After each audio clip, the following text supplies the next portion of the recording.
Check. Yes, I didn't realize. Ready? I'll give you a go. Okay. Testing, testing, Testing, testing, action. testing. Hey, good evening. We never forget. Check. I think we're good to go. Good evening, everybody. It is Wednesday, April 6, 2016. You are at a governing body of the Township of West Milford meeting. It is a workshop meeting. Please note, in accordance with Chapter 231, Public Laws of 1975, adequate advance notice of this workshop meeting was advertised in the Herald News in its issue of December 20th, 2015 and January 3rd, 2016. Copies were provided to the Suburban Trends, the Record, and the Star Ledger and posted continuously in the main corridor of Town Hall and on file in the office of the Township Clerk. Please also note, in case of emergencies, we do have exits to your left, right, and rear of the building. With that, I would ask that you please join us and rise for the Pledge of Allegiance. I pledge allegiance to the flag of the United States of America and to the republic for which it stands, one nation, under God, indivisible, with liberty and justice for all. Thank you very much, everybody.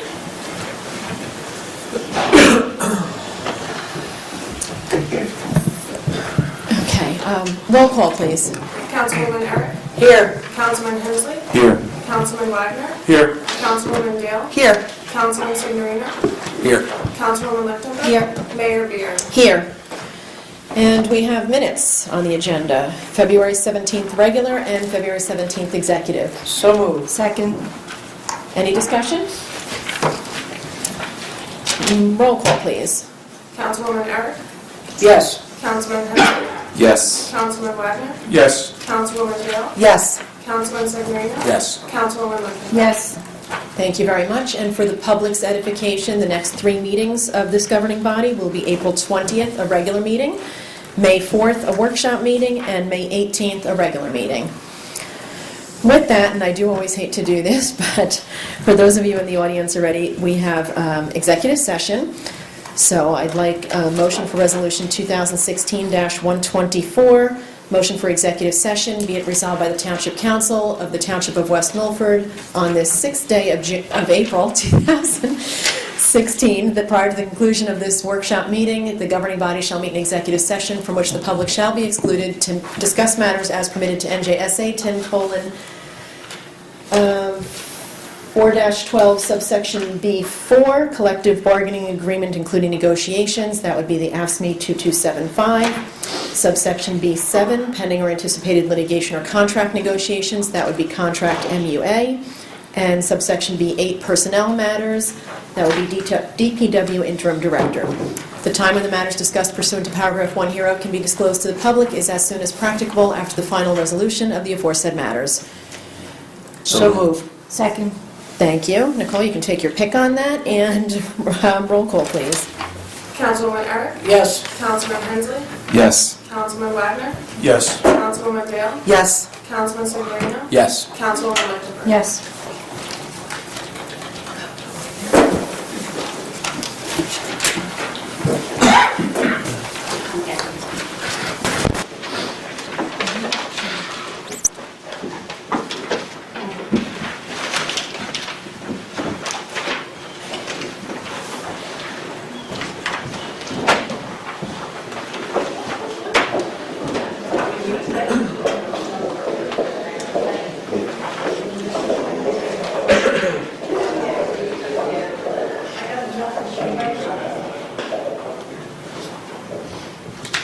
That's so quiet, thank you.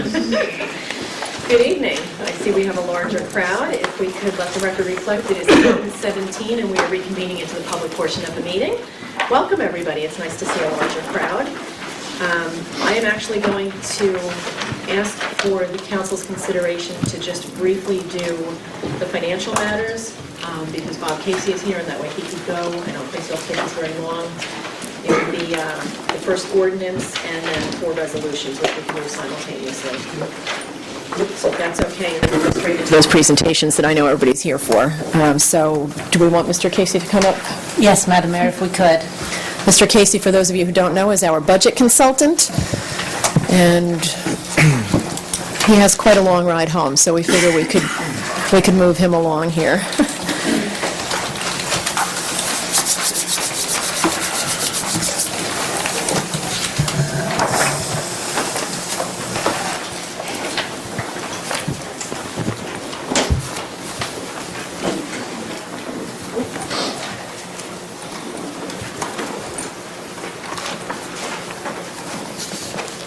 Mr. Casey? Sorry. Thank you. I thought that pregnant pause was for other stuff to happen. No, we were waiting for you. Okay.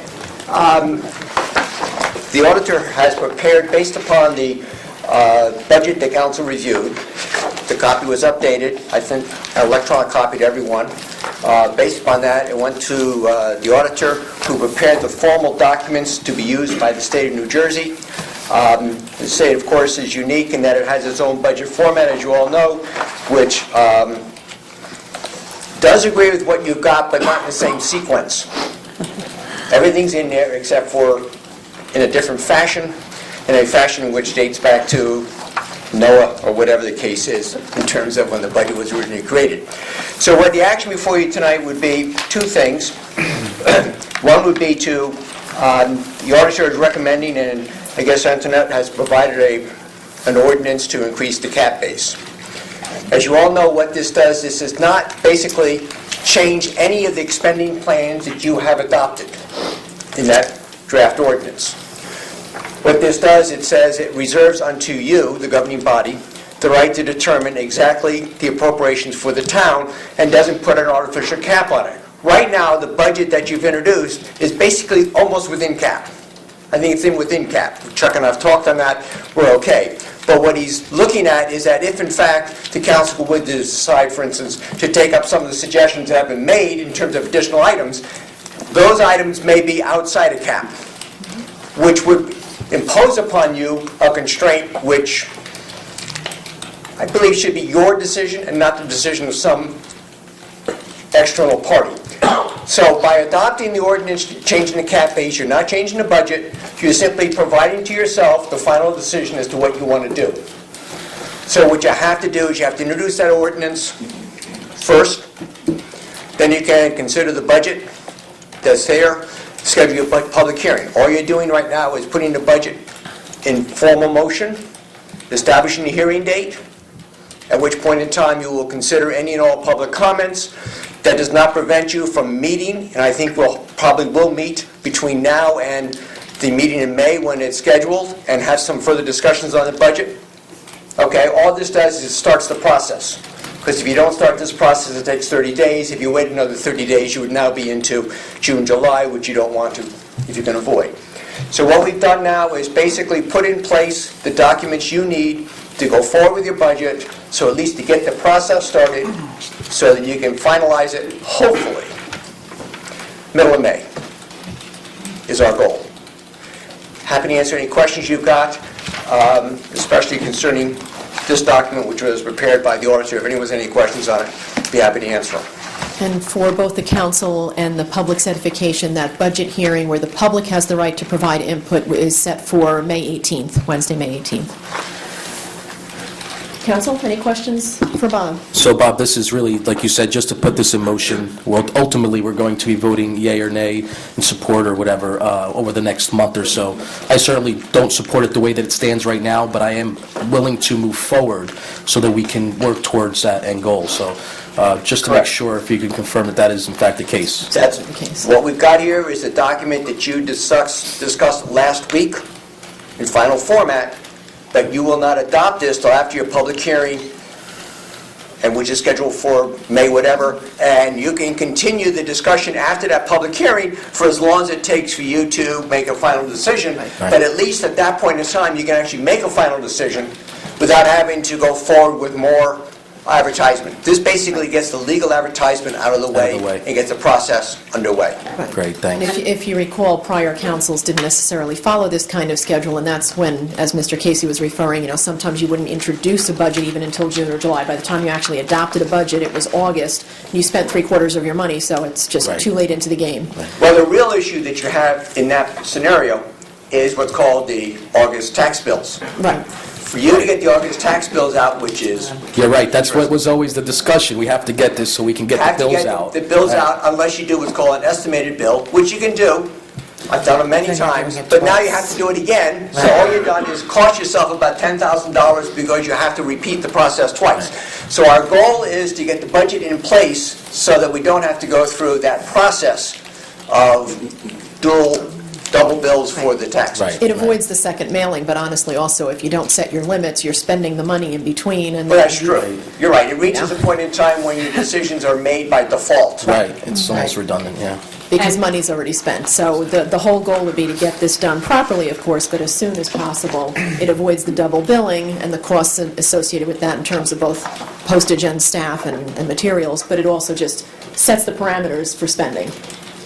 And I think just for the records, we all know that the budget we're introducing tonight basically continues the refuse rate at the same tax rate as it is now, and the budget you're introducing increases the municipal purpose tax by about 2.5 cents. Okay? So you're at that level right now in terms of the budget, which, as I indicated to you earlier, is a smaller increase than you've actually had to adopt the last 3 years. So we're in better shape now than you were for the last 3 years. Antoinette? And if we could, Bob and I have discussed it. I think it's doable, but we would like to have the budget adopted on the 18th, on the same night as the public hearing, if we possibly could. If we had meetings in between and did the amendments, we could have the amendments on that same night, have the public hearing, and adopt the budget, and it would be done by May 18th. We'll have to see how council progresses with their meetings Yeah. and what kind of decision-making they can do, but that would be an ideal goal, I agree. And I have to say, this is very refreshing to me, seeing as where we've come from in the last 6 years. Especially when I went to the league 3 years ago, there was this specific seminar, and they were talking about how councils were discussing the next year in October. You know, so that's something I'd like to work towards, you know, if it's doable for us. But so I appreciate that we're moving with this. Okay. Any other questions for Mr. Casey? Well, I have one thing, Mary. Absolutely. So, moving this along, would the governing body like to start this amendment process by meeting early on the May workshop meeting, which is May 4th, and have start at 5:30, so we can I'm start? all for that, sooner the better, for me Yes. to start our work. Yeah. Okay, That's fine. we will advertise accordingly. Thank you. Before Mr. Casey leaves, though, I think the governing body, Bob, have some items from the capital budget that they would like to discuss with okay. you further tonight. By the way, one of the other issues on the agenda tonight is a resolution to amend the temporary budget to $155,000 in the capital improvement fund, which would allow you to now proceed with your capital budget, assuming we've reached final agreement on the items to be in it. So you'll have a resolution tonight to amend the temporary budget. The final budget had $200,000 in there. We're not putting it all in there. We're just going $155,000, so that should council change its mind, you have some flexibility to change your mind between now and then.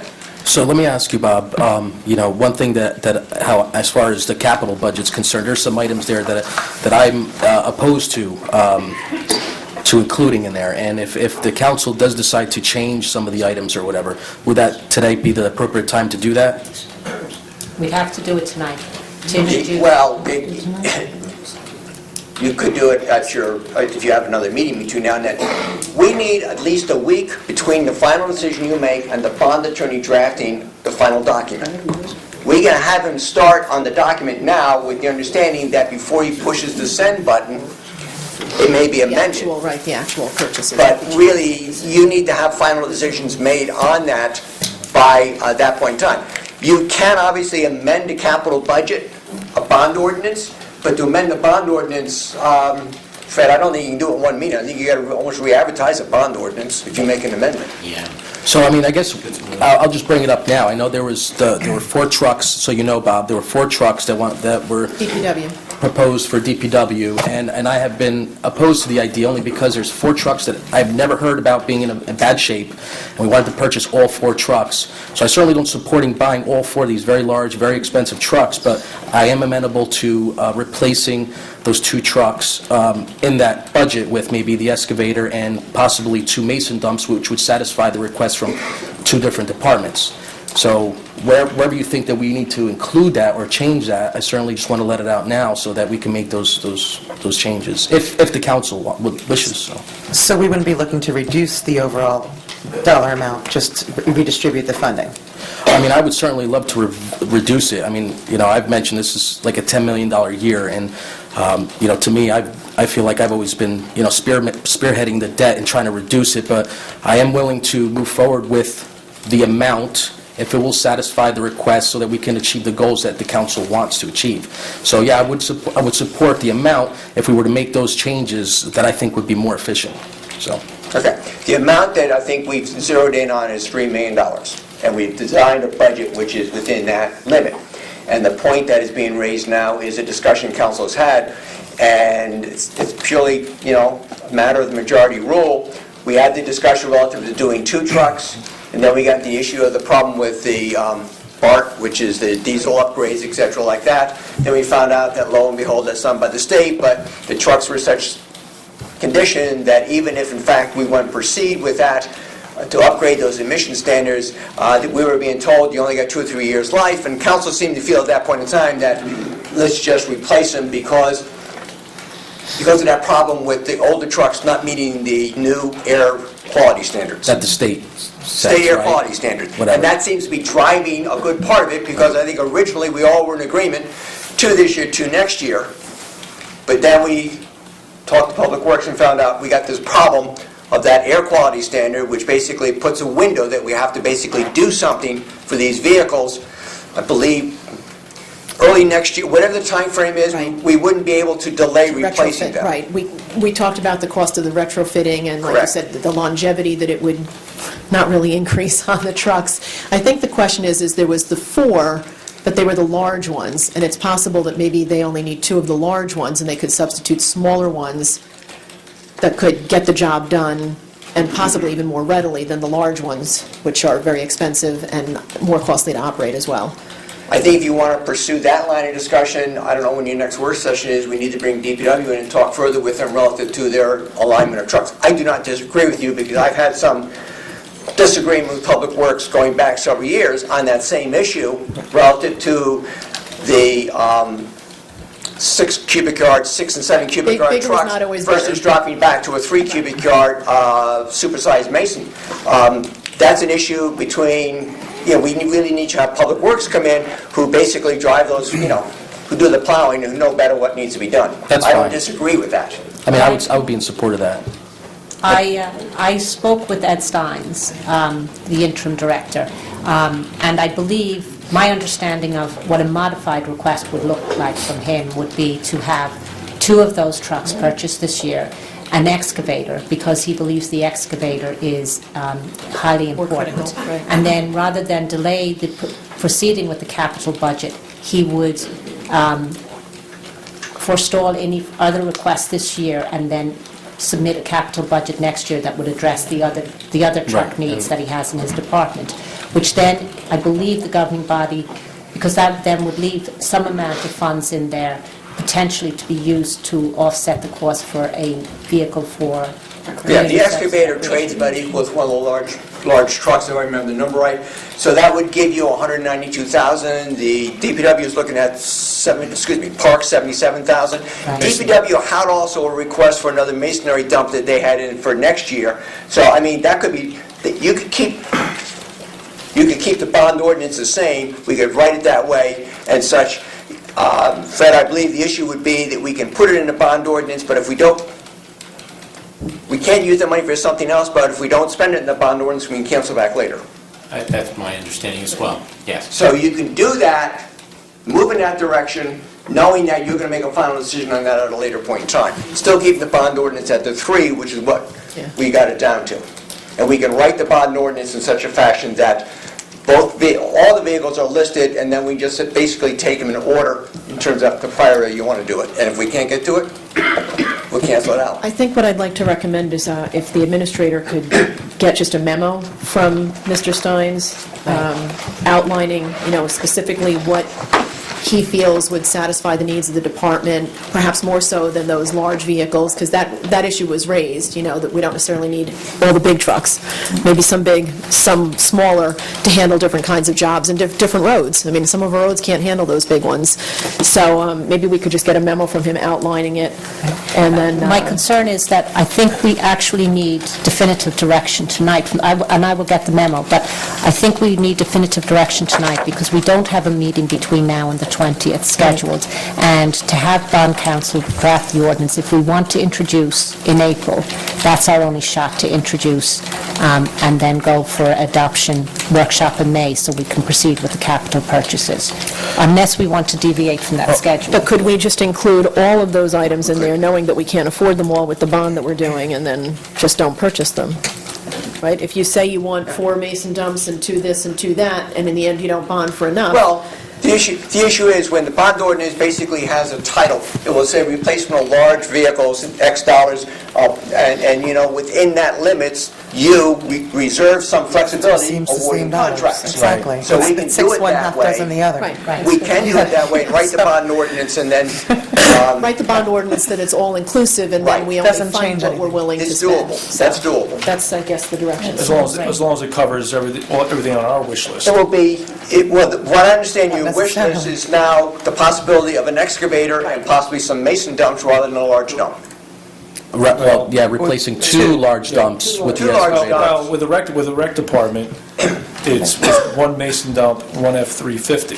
Well, the 350 they put off to Won't be next able year. to do both. Well, Well, let's put it this way, we will put in there that, as to how you... you could remove it anyway, but if you put it in there, this way, council could decide as we get, Let's put it this way, we can write it so that you can put just 1 or more masonry dumps. And it could very well be that Mr. Stein may come back and say, I'll trade one of the big dumps. You have some flexibility it's there. possible, because right now, we have 3 mason dumps in the rec department.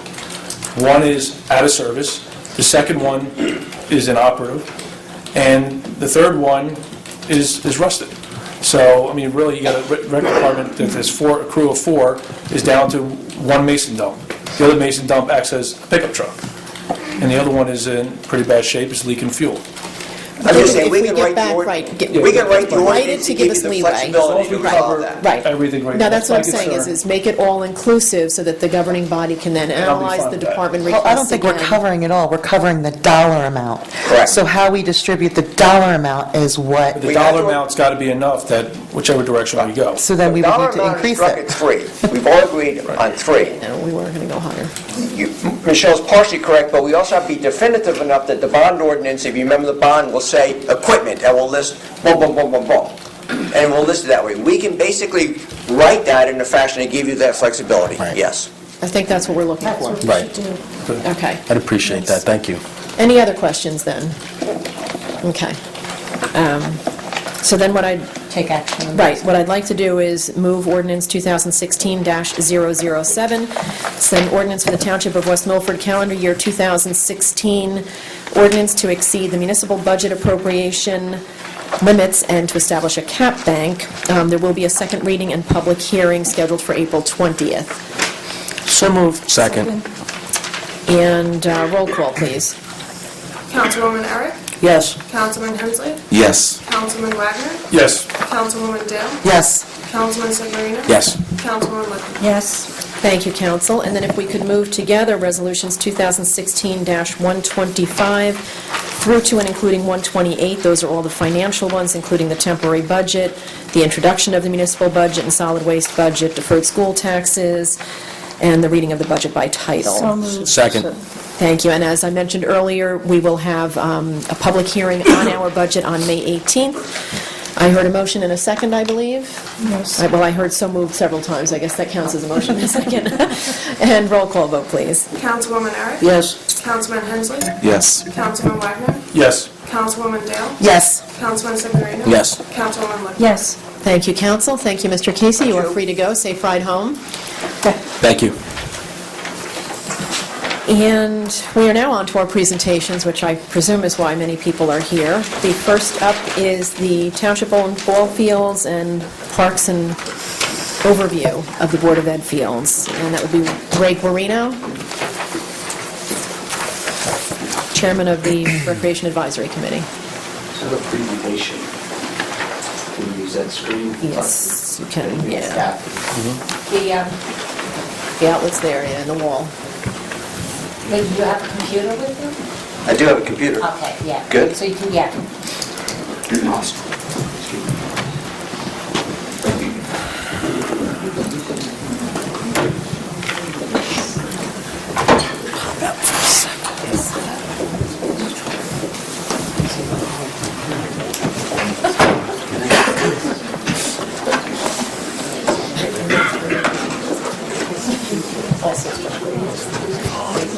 Specialty stuff.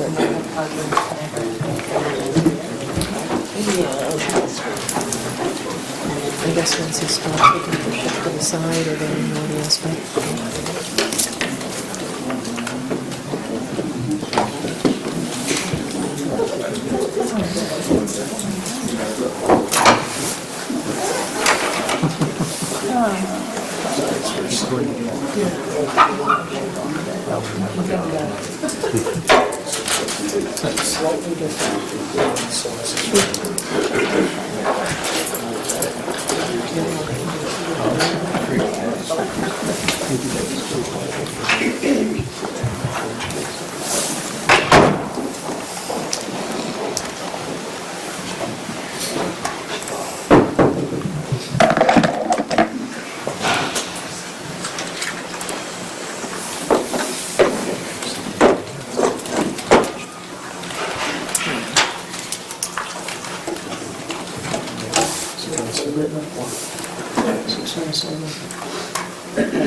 All right, you're almost at your 10 minutes.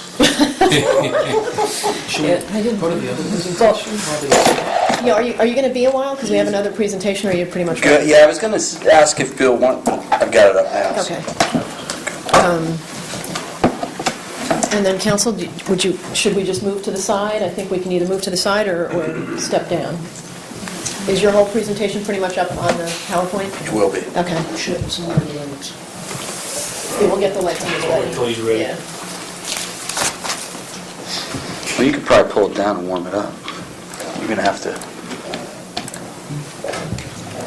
Right? That's going to take a minute. That's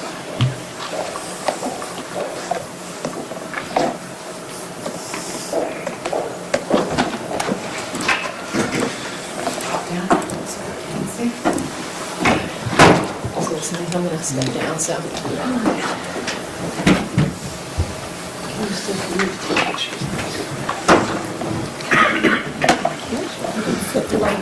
perfect.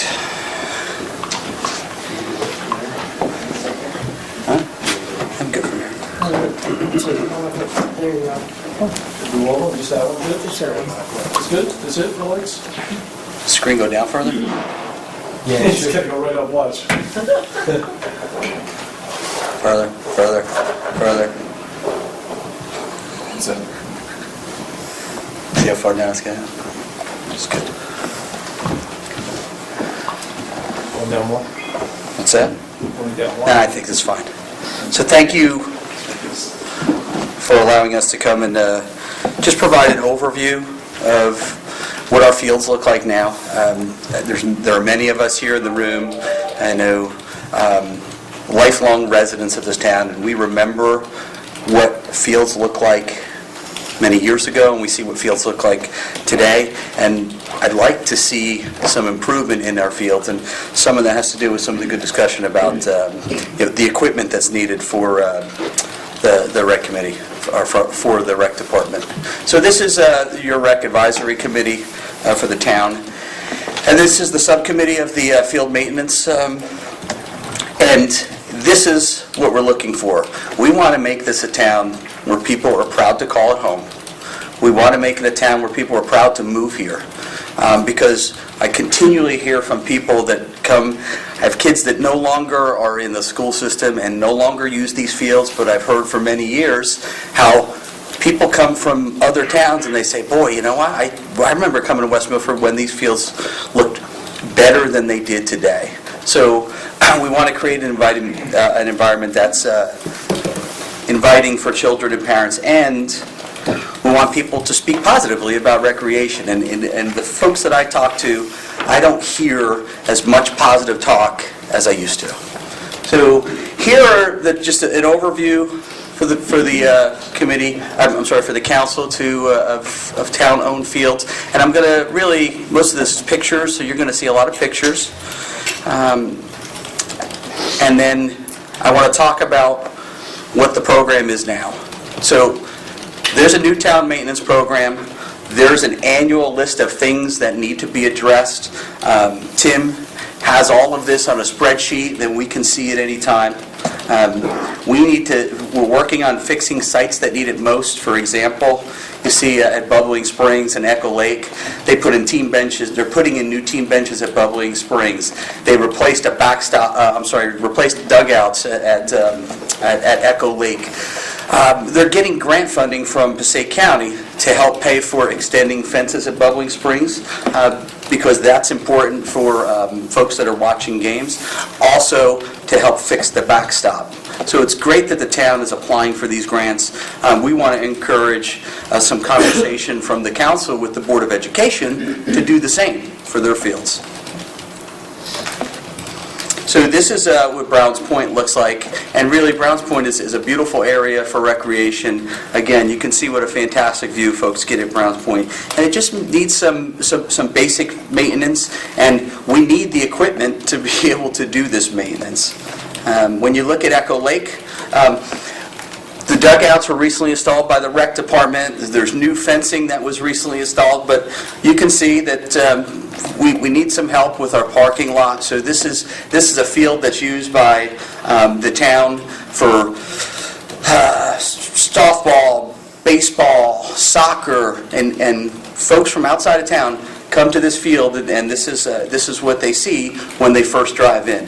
The field, I think, is in fairly decent shape, but we need to fix up the parking lot. We know that there are plans in place for the Farrell Field complex in 2017, so we didn't take pictures of that. Again, a fantastic benefit for our town residents, for the folks that, in particular, up in Upper Greenwood Lake, is Mount Laurel Park. So Nazenzo Pond, again, we know that's going to be completely redone, and through the rec and through the council, we're getting grant funding to do that. So that's great stuff that we're doing as a town. As far as sand cap, here we just need to do simple reseeding and some leveling. But sand cap, again, great place for town. I mean, you think townwide picnics and those kinds of fun things that can happen at a place like Sand Cap. But the field is in fairly good shape. It just needs some minor improvements. When we look at Sand Cap and I talk about the improvements, you can see, again, fencing. A lot of what we're seeing has to deal with replacing fencing, because this fencing is probably 30, 40 years, maybe more. Older. You look at benches, again, those are things that need to be replaced. We're starting to do those things.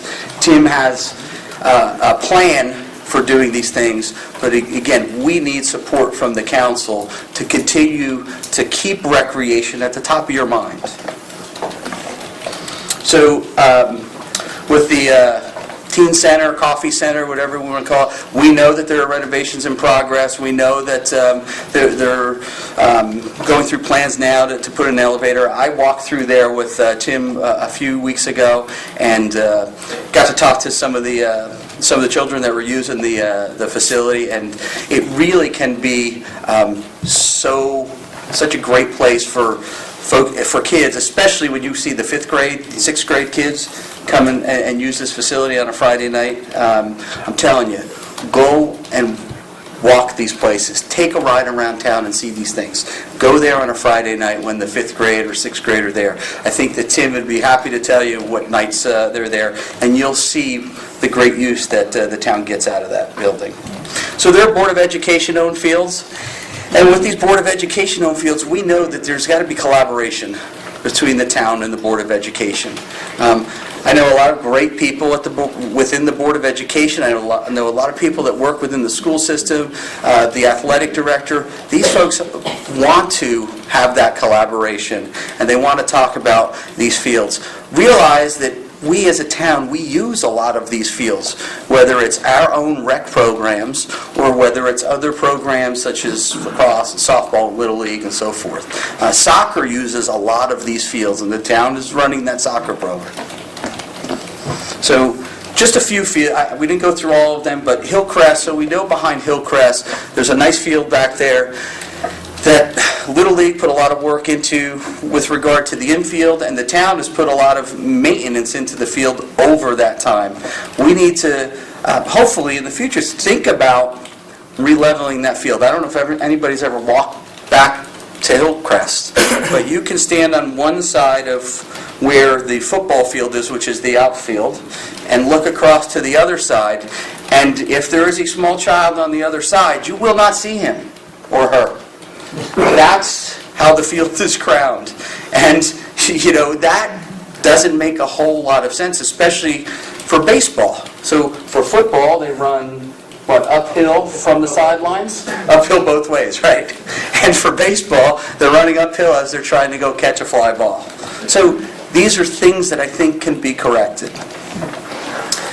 Abshaw is where the town runs the soccer program now, and this field needs some maintenance. And the good news is, with cooperation from the school, I know that Tim and the rec department folks are able to get up on that field even during school days.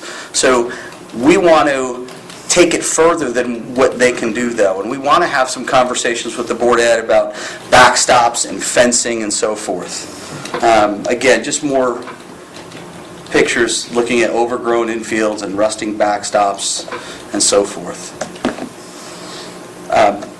Digos Field, we've got deteriorating netting. You can see where the benches are and the work that needs. Now, at one time, this used to be the high school varsity baseball field. This was the field that everybody went to. We need collaboration with the town and the Board of Education to talk about how we can make this better. I put this picture up there because, again, this is a perfect, the perfect, I guess, concept of collaboration between town and Board of Education. This is a fantastic complex, and that's what we want to see more of. Maple Road, it's a field that rarely gets used, if ever, and the reason is because we really can't use it. Town people can't go back there and use that field. It needs a lot of work. You can see what the infield once was. I know a couple people that I talked to were shocked when they heard that I played JV baseball on that field. So when you think that was a premier field at one time, and to see what it looks like today, we know we can do better. Marshall Hill, so again, I know that there are some things that Tim is working on with the rec department in conjunction with the Board of Education to do some things with regard to the fence, but there are so many other things. If you know any students or any parents that have students that go to Marshall Hill School, they'll tell you it's tough for them to even walk up to the field. You can see what the fencing looks like at this field. I mean, look at the backstop, the fencing along the first base side and the outfield. This is what our town looks like. Again, just more Marshall Hill pictures. Men's softball used to play here. They have lights on this field, so this field could be used at night if we needed to. Paradise Knoll, it's one very good field, another field that just probably needs some sodding and some clay, and that's where I'm hoping that our council members that are liaisons can talk to the Board of Education. It's a field that Little League did for T-ball, and it really is a fantastic look. I just took a picture of the sign, but if you go up to Munson Field and Bob Henry Field, you see how nice that T-ball field looks. Simple little things here, grading, outside the first base dugout, and again, fixing some fencing. We have fencing that's been up a long time, and I know, there are many years that went by where the town just let it go, and we're the ones now that have to look at this and decide what we want to do.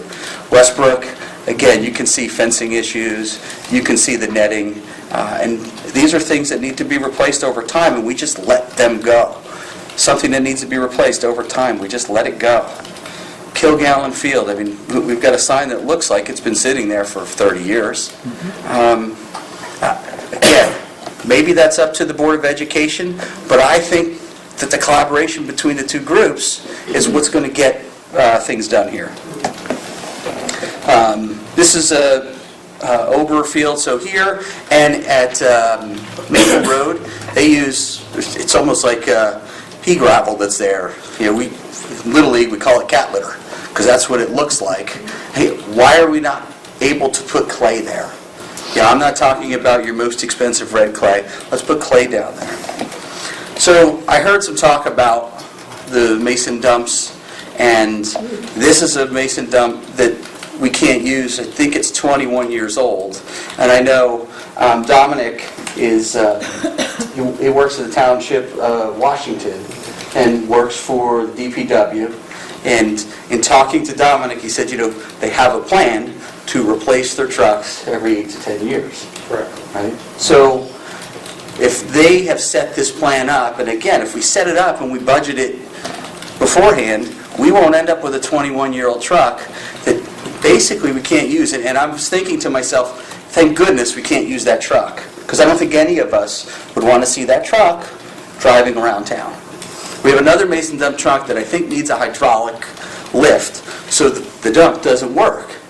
So what is it going to cost us to replace the lift? Maybe we can spend some money to replace that and extend that truck by a year or two, but maybe it doesn't make sense to spend that money on that if it's only going to prolong it for a year.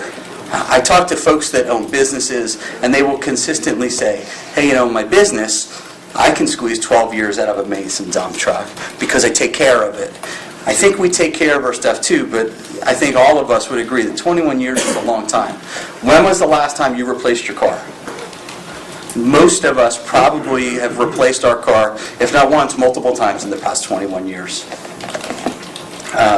So, again, the 21-year-old dump, the truck that needs a hydraulic service. We do have a third truck that I think was mentioned earlier that runs fine, but the body is rusted. And then we have an F-350 that was put in service 12 years ago now. You can't, again, we can't dump stuff out of an F-350, so if there's clay and stuff that needs to be brought to fields or debris that needs to be cleaned up, we can't use the F-350 to do that. We have 4 folks that work for the rec department, 4 people that work for the rec department. I don't want them to all be in one truck. I think that there are some efficiencies we can gain by having the right equipment. So they don't have to drop somebody off, go do work somewhere else, and then go pick them up. I just think we're losing productivity if we do that. So I mentioned earlier, rec department has an annual list of things to do and 10 current projects underway. I know I'm now 4 minutes over, so do you want me to stop? Or? No, I'm not going to stop. All right, great. I just want to, I'm always, we're almost done, yeah? Council, are we okay extending the time? Yeah, Keep going. Thanks. You can see over 20 fields, parks, playgrounds that the rec department is responsible for throughout the town. That's an awful lot for the rec department to cover in this 80 or so square miles. So we need your help. We need your cooperation. And this is the request. We'd like the 2 elected groups, the council and the Board of Education, to collaborate and talk to each other. There has to be meetings for this, and they have to be scheduled. I know it's difficult, and I know I'm asking for time. In particular, Michelle and Lou, I think you're the board liaisons, right? I know I'm asking for time, and I know your time is valuable. But I also think it's important. You have children in the town. I know Michelle is going to have a child, and eventually it's going to want to use these fields. There are so many adults that use these fields and want to use these fields. We want to see you collaborate with them. We want you to talk to the experts with respect to these fields. I think that's important. Talking to the athletic director, talking to Tim, he's a wealth of knowledge. I tell you, I've probably gone through 4 as the director of wrestling and the president of Little League, probably gone through 4 people in the rec department that have had that job. Tim is on it. He has all of these things, and he is such a great resource.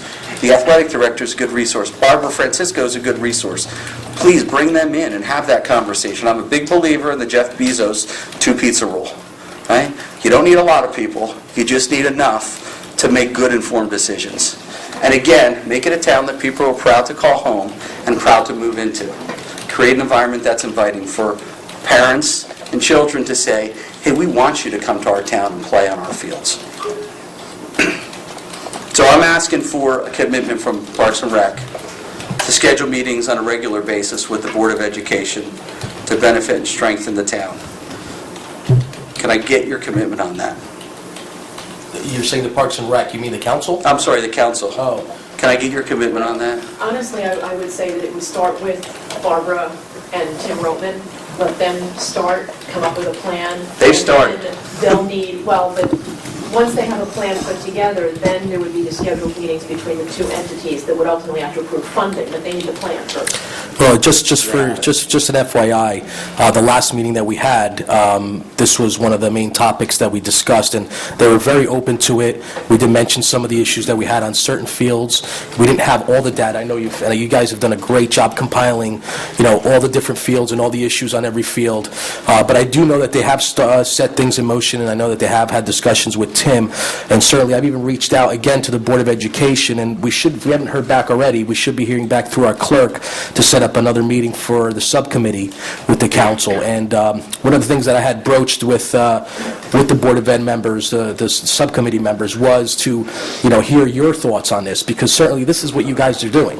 Right. And as far as time commitment, I'm in. I mean, even the dugouts over at Echo Lake Road, last year I poured the concrete for the slabs. I volunteered for that. So whatever you need, you let me know. If I can help, I certainly will. So. And we appreciate that. I know that the town appreciates that, so we want to have more of this dialogue, so Absolutely. thank you. No problem. Are you finishing up then? It's done, that's it. Okay, just so that we can... That's it.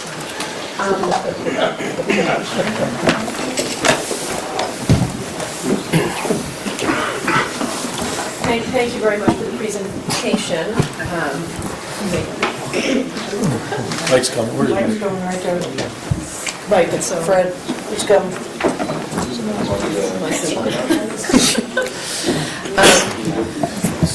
A couple things that I'd like to mention based on your presentation, and I very much appreciate what the Recreation Advisory Committee has done and the foresight you're having.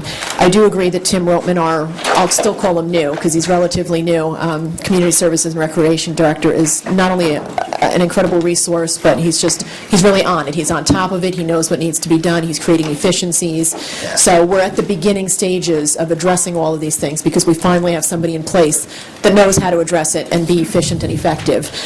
When it comes to this governing body, I will say that it has really taken the lead in determining better priorities, and I will say Michelle in particular has been a really big advocate of the long-range planning, of looking forward, of doing 5 or 10-year planning, and something that I've said for years, and this council seems on board, is to also just budget, like even if you have to budget X number of dollars per year so that 5 years from now you can afford that truck that you need to Right. do, that kind of thing. And it's just strategic kind of both financial and implementation planning that hasn't been done in the past, but this governing body is doing it. So I wanted to mention that. I also wanted to point out with, and not to say that our fields don't need work, but the lesser fields were actually the Board of Ed fields, and this is not, I'm not doing a blame game kind of thing, but I'm pointing out that considering that we do have Tim for a short period of time, we're doing pretty well on that area. You mentioned we have plans to, well, we've done significant renovations and plans to continue renovations at the Teen Center on Westbrook Road. I personally wrote and presented the grants that got us the playground for Nasenzo Pond and the Farrell Field Stage 1. This council has agreed, let's do Farrell Field, the whole thing. We'll wait 1 more year or 2 more years, get more funding, I'll go and apply for it again, and hopefully we'll be able to do the whole complex. So we're doing like, the Teen Center is almost done. We've got Nasenzo Park, which will be the entire park done, so that we'll see the differences.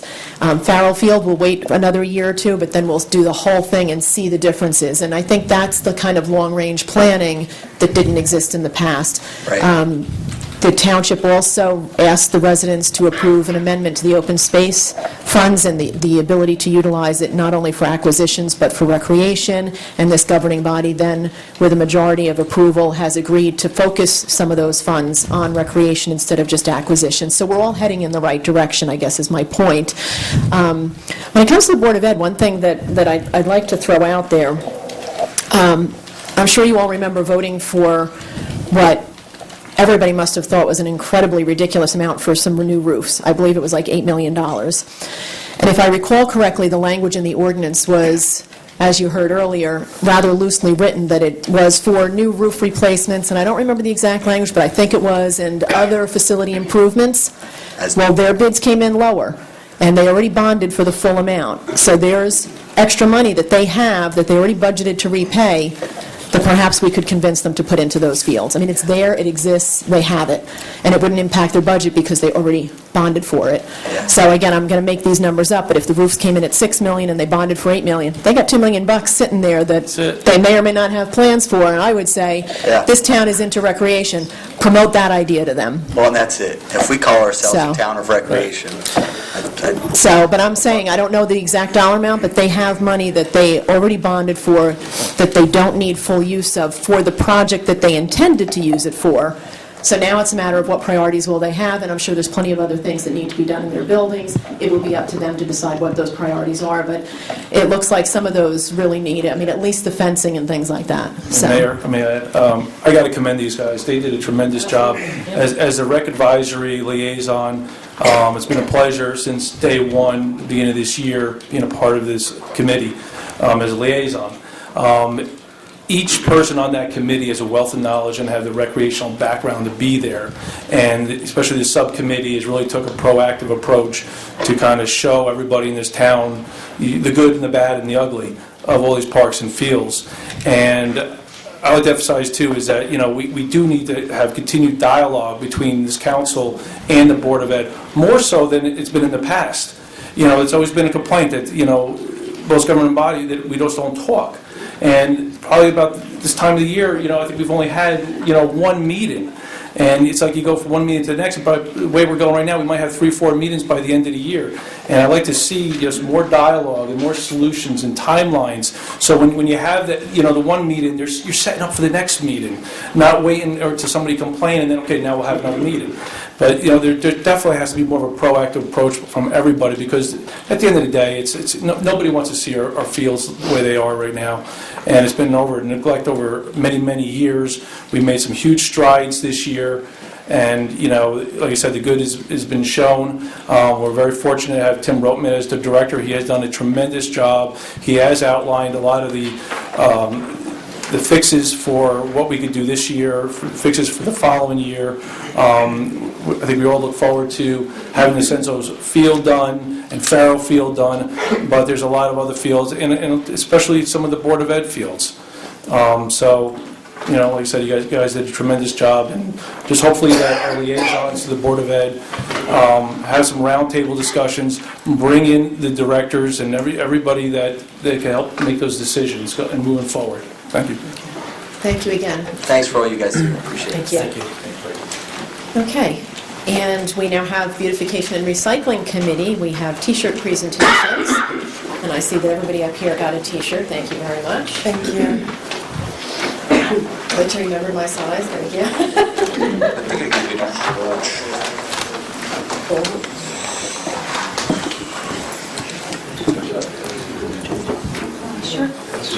We have different sizes if you need to trade them in for a different size. Okay, good evening, everyone.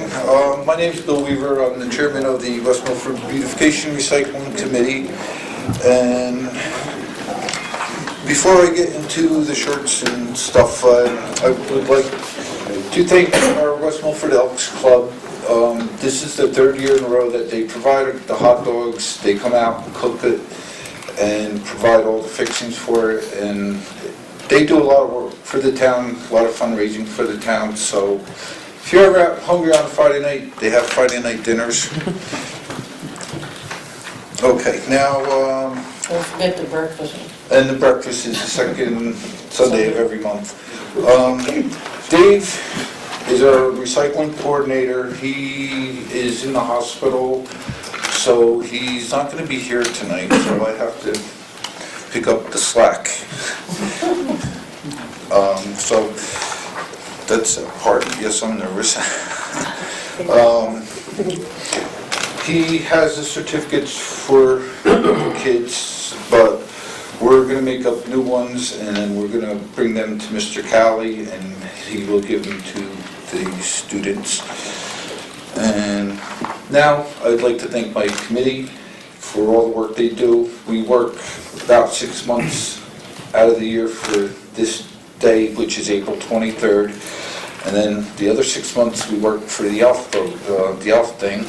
And between all that, we do a lot of work with recycling and beautifying the town. We have contests in September, the pots. And then one of our members, Laura, she made a booklet of all things that are recyclable. We have some here if anybody wants them, and they're up at the DPW garage.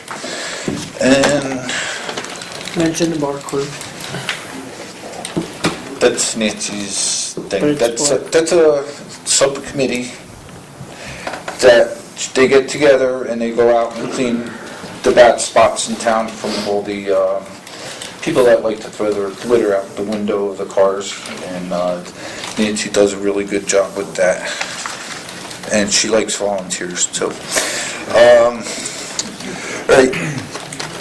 As a lifelong resident, like Mr. Guarino, I believe in kids. I like to do things to promote kids and get them involved with a lot of things. So every year I've done something a little different to recognize them a little bit more. This year we came up with an idea to do a coloring book, and my wife Tracy came up with the idea to use the kids' artwork that didn't get recognized for the winner. So this year we picked out 15 pictures from all the artwork from the middle school, and they're going in a coloring book with the town logo on it, and they will be passed out at the beautification day on April 23rd.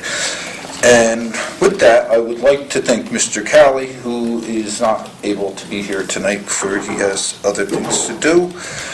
And I'm almost done.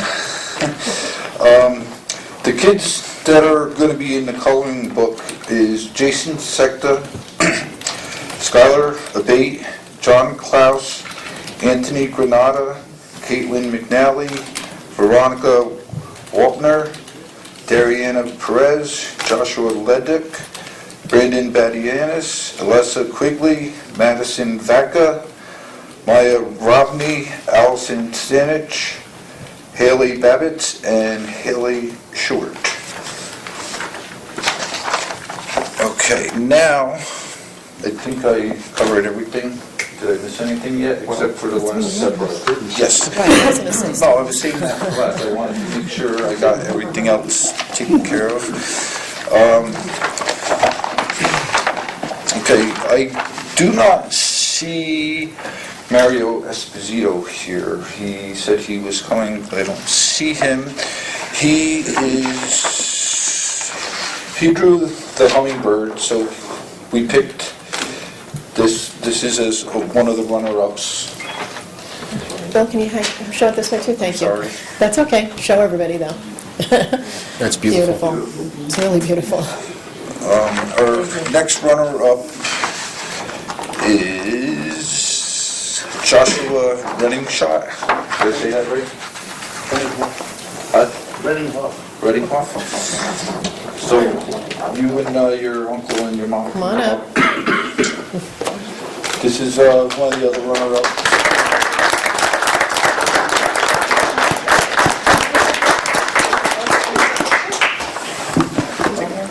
Nice job. Good job. Photo op. Come on.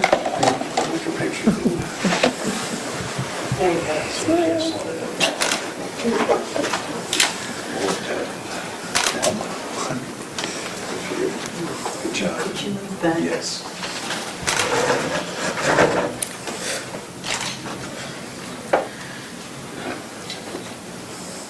Okay, now, you can stand over there, and then we're going to do another picture.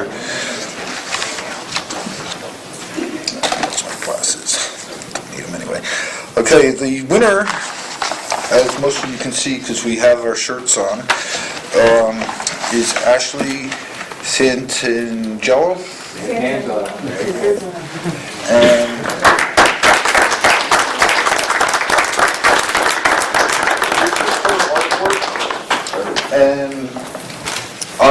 love the fact that it has the deer there, because that's our school logo for a lot of our sports, and it's got the WM lock, WM in here, and that's one of our school things. And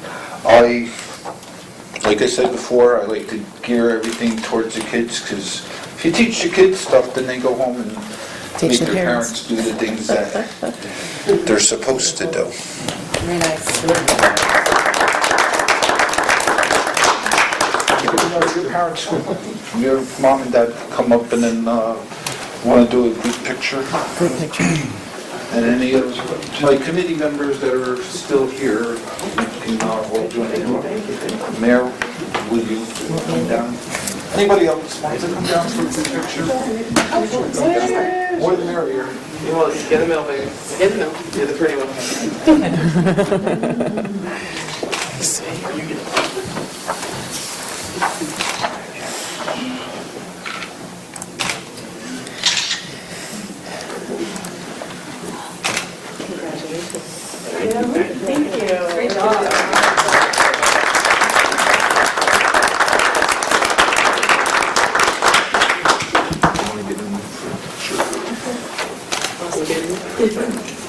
See here? John?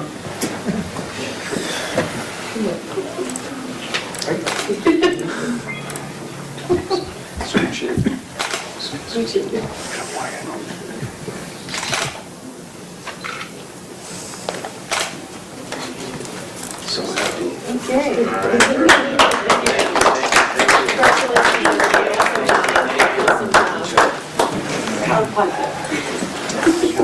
Oh, I need that picture back. Just a couple more things. All the artwork, as in the past, will be at ShopRite on the windows. I've been doing that for a few years now. And just so people know, when we pick these pictures out, we do not look at the names. We just get an envelope full of pictures, we look at the pictures, and that's how we pick the pictures out. Yeah, Jim, can you run out the other picture? The winning picture. Yeah, I need that. This is Dave's Park, but April 23rd is our day to clean up the town, and I don't know how the volunteer list is going, but more the merrier, so I hope people sign up and come out and clean, because it's pretty messy out there. And we have hot dogs, and we have a DJ, some chips and stuff at Bubbling Springs, some contests, and some raffles, not raffles, but like a tricky tray raffle, because I know you need a license for that stuff. But there's prizes for a lot of things, and it's actually a really good time. I get a lot of compliments from the residents, and I'd like to thank everybody that helps out with everything in this township. It's a beautiful I think it's town. rewarding, right, is what I would say. It's fun and it's rewarding when you pick up all that garbage and you see the impact and the difference. And Yeah. The first year I started doing this, I got the high school wrestling team to come out and help clean up the town, and they had the Danny Kane walk the same day, so they'd come out and do their part in the morning, and then they'd go do the Danny Kane walk. And the kids that started doing this 5 years ago, they're out of school now, and they still come still back doing and it, help. sure. And that's what makes me proud, because they come back and help the township. Does anybody have anything to add, Jim? Well, just that, I'm sorry, Mayor. Just so that the public knows that they can sign up. Right. that's They what I was- can call the recycling center, Yep, or go up to the... 728-2724. And if you cannot participate on that particular day, the 23rd, you can go out, you can gather an area and clean it up and leave the bags on the street the week before, the week after. You don't have to, if you cannot make that day, you can help clean up at other days also. And with Dave being in the hospital, from what I've heard, he's probably not going to be able to attend that day, so I'm assuming that the road department's going to pick it up during the week, so we're not going to be able to pick that up on Saturday like we used to. I'm talking to Kirk and seeing what we could do to get as much of the stuff that we can, because we do use volunteers and their trucks to go clean stuff up, so I'm going to try to get a group together to get that done. And I think the key, Bill, is you know, it's great if you want to volunteer to register in advance, you call, as Marilyn said, the the recycling division, which is 728-2724, right? Yes. And, they provide you with all of the supplies, the bags, the recycling bags, the gloves, whatever you need, and have if you can make it on, vests, too. right, vests for safety, and if you can make it on that day, you can get a little bit of fun in the end with some hot dogs and music and stuff, but if you can't, we're always willing to accept volunteers willing to clean up the roads, and just be careful in doing so. Yep, and they have cones, so if you're in a spot, just put cones in where you're working, because people will aim away from the cones. All right, thank you for your time. Bill, you have to mention the awards. Oh, the awards for the, Most unique. yeah, we have, For the best garbage, right, for... Yes. yeah, the oldest, the most unique, and Most valuable. Most valuable. most valuable, yeah. And that, we have stuff, our committee, we go out and we get donations from people in town. We have prizes for them. And, I mean, it's really amazing how much the businesses in this town helped out with this committee this weekend, and ShopRite, they donate stuff. Everybody just, it's an amazing thing, and I'm proud to be the chairman of the committee. Thank you. Thank you, Bill. Thank you, Bill.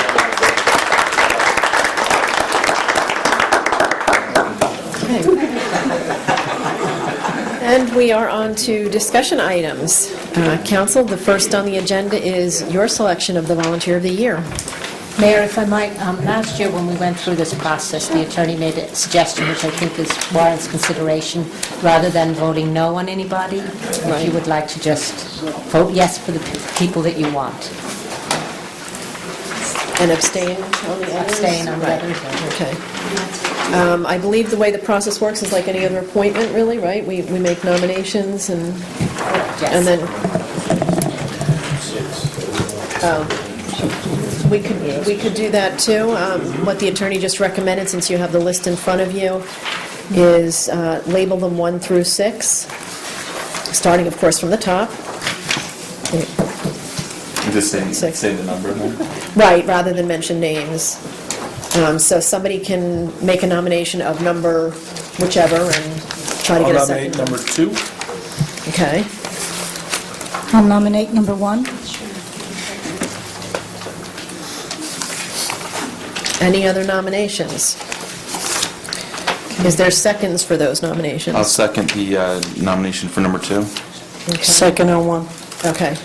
Are there any other nominations? Motion to close and confirm. Motion to close.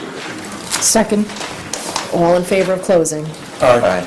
Okay, then we'll vote in order, so it would be name number 2 that is voted on first. Councilwoman Eric, Abstain. Councilman Hensley, Yes. Councilman Wagner, Yes. Councilwoman Dale, Yes. Councilman Signorino, Yes. Councilwoman Lichtenberg. Abstain. Okay. And now for name number 1. Councilwoman Eric, Yes. Councilman Hensley, Abstain? Councilman Wagner, Abstain. Councilwoman Dale, Yes. Councilman Signorino, Abstain. Councilwoman Lichtenberg. Yes. Okay. So according to my count, name number 2 has more votes, correct? Correct. Okay. In which case, I can now say, I will make an announcement that the council just determined who would be the recipient of the Volunteer of the Year Award, and that would be Mr. Ted Hayjack. I will say, all nominees were very, very worthy. I give them a lot of credit. I would not want to have to make that decision, so. And the former Mayor's Committee made the selection of the Mary B. Hasse Lifetime Volunteer Award, and that will be going to Mr. Ed Rada this year. So congratulations to the recipients. The meeting where we're having the entire volunteer night, where we're recognizing those two individuals as well as any other volunteer organizations, will be the next meeting, which is April 20th. If you represent a volunteer organization or know of a volunteer organization that would like to participate, we invite all of you up to come and make a presentation, tell us about your organization, what you do, how you benefit the town, whether you need volunteers or not, fundraising events, whatever you'd like to say. But we do ask that you sign up in advance, and you can do so through the clerk's office. Right now, there's only 6 organizations that have signed up, and we have probably 50 or more volunteer organizations in this town. So please, I remember years ago in the 90s, I would come to these things, and it was literally an entire evening, just one after the next, coming up to talk about the organization. So I am begging anybody out there who represents a volunteer organization to sign up and come and make a presentation. It's a very low-key kind of environment. You don't have to be worried, and most of us can talk about our passions very easily, so you don't even need a script in general. And I would really recommend that you sign up for that. Again, that meeting would be April 20th, and presentations, well, the presenters list, the cutoff date is April 8th. We could probably push that a little bit, right? We always do. Yeah. So if you can, because that's only 2 days from now, that would be Friday, but if we get a presentation request beyond that date, I'm sure we would honor it, because we really want to hear from all of you. So thank you again, and congratulations to Ted Hayjack, Volunteer of the Year, and Ed Rada, Lifetime Volunteer. We will formally recognize them April 20th. Okay.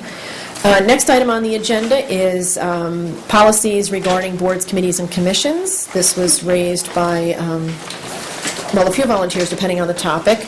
And you have before you, council, some recommended guidelines for 2 of the issues, one of which is whether or not a council person should serve in, or an elected official, I should say, should serve in a citizen spot, and one would be on the removal process.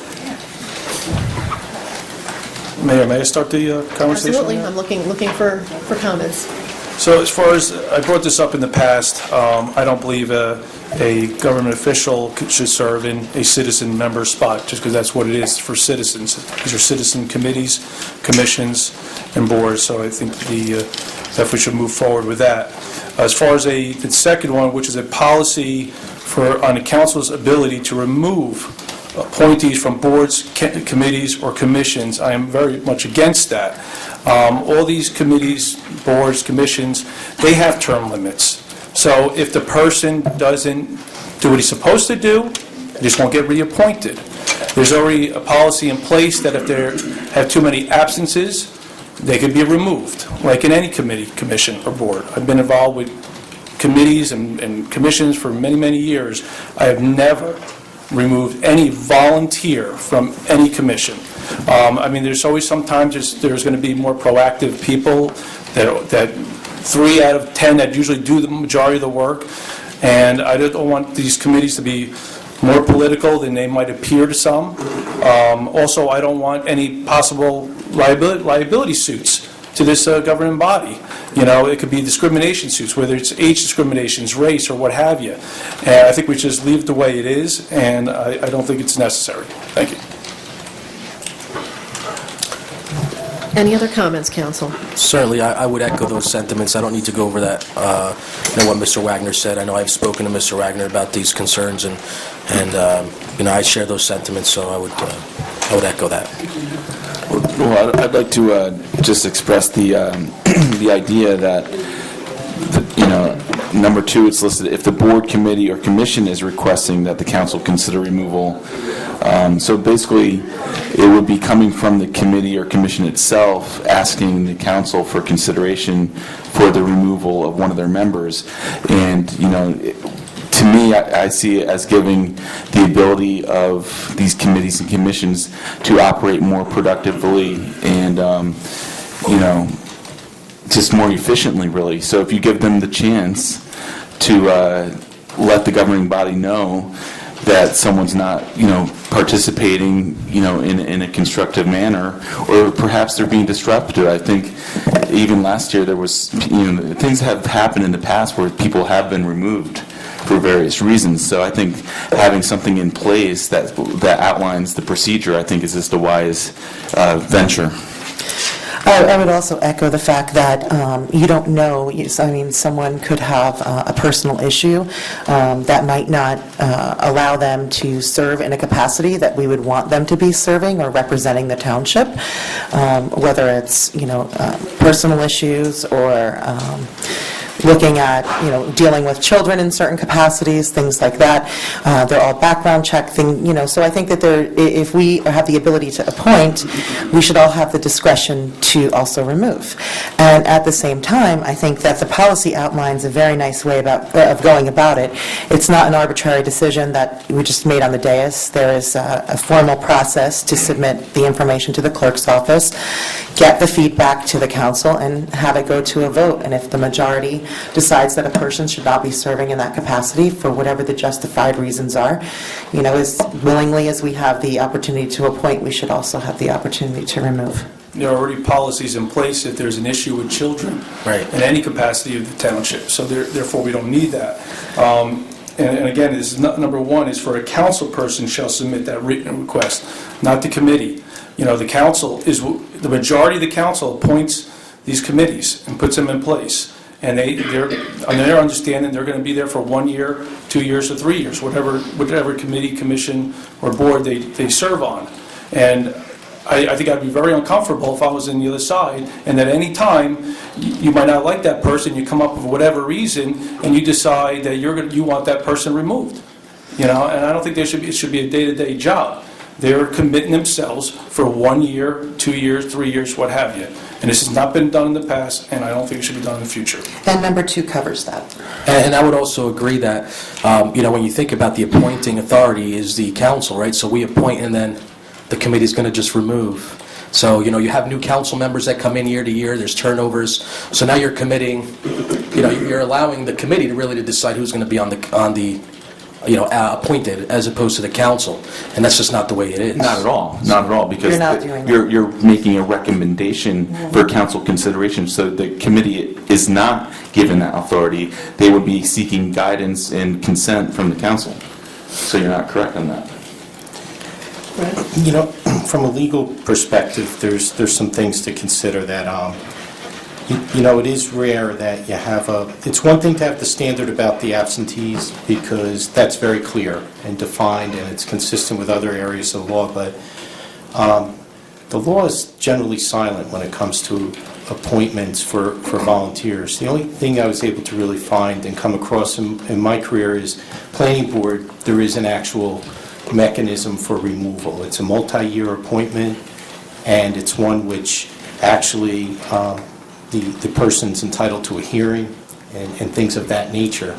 And it's a statutory position, so if somebody's on, say, the planning board, you're concerned about, if something's not going right, it could have a significant effect because they have decision-making authority.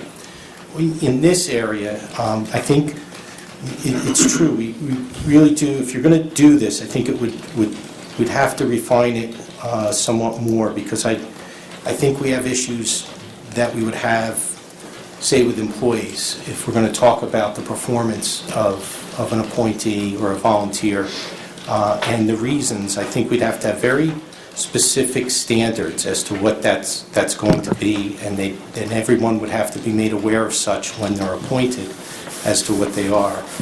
So I think you could have, on one hand, I understand the policy considerations. God bless you. God bless you. But from a legal perspective, you could have a review of whatever the actual appointed group or subcommittee or committee comes up with and their reasons, and then the reasons ultimately of the governing body could be challenged. And so, being that it's a one-year term, I would say to you, well, when you have things such as the planning board, as I mentioned, there is a mechanism beyond this. But there are some committees that have multiple. Yeah. Well, trying to think which ones. I mean, Well, I know the library board does. Library's more autonomous in itself, though.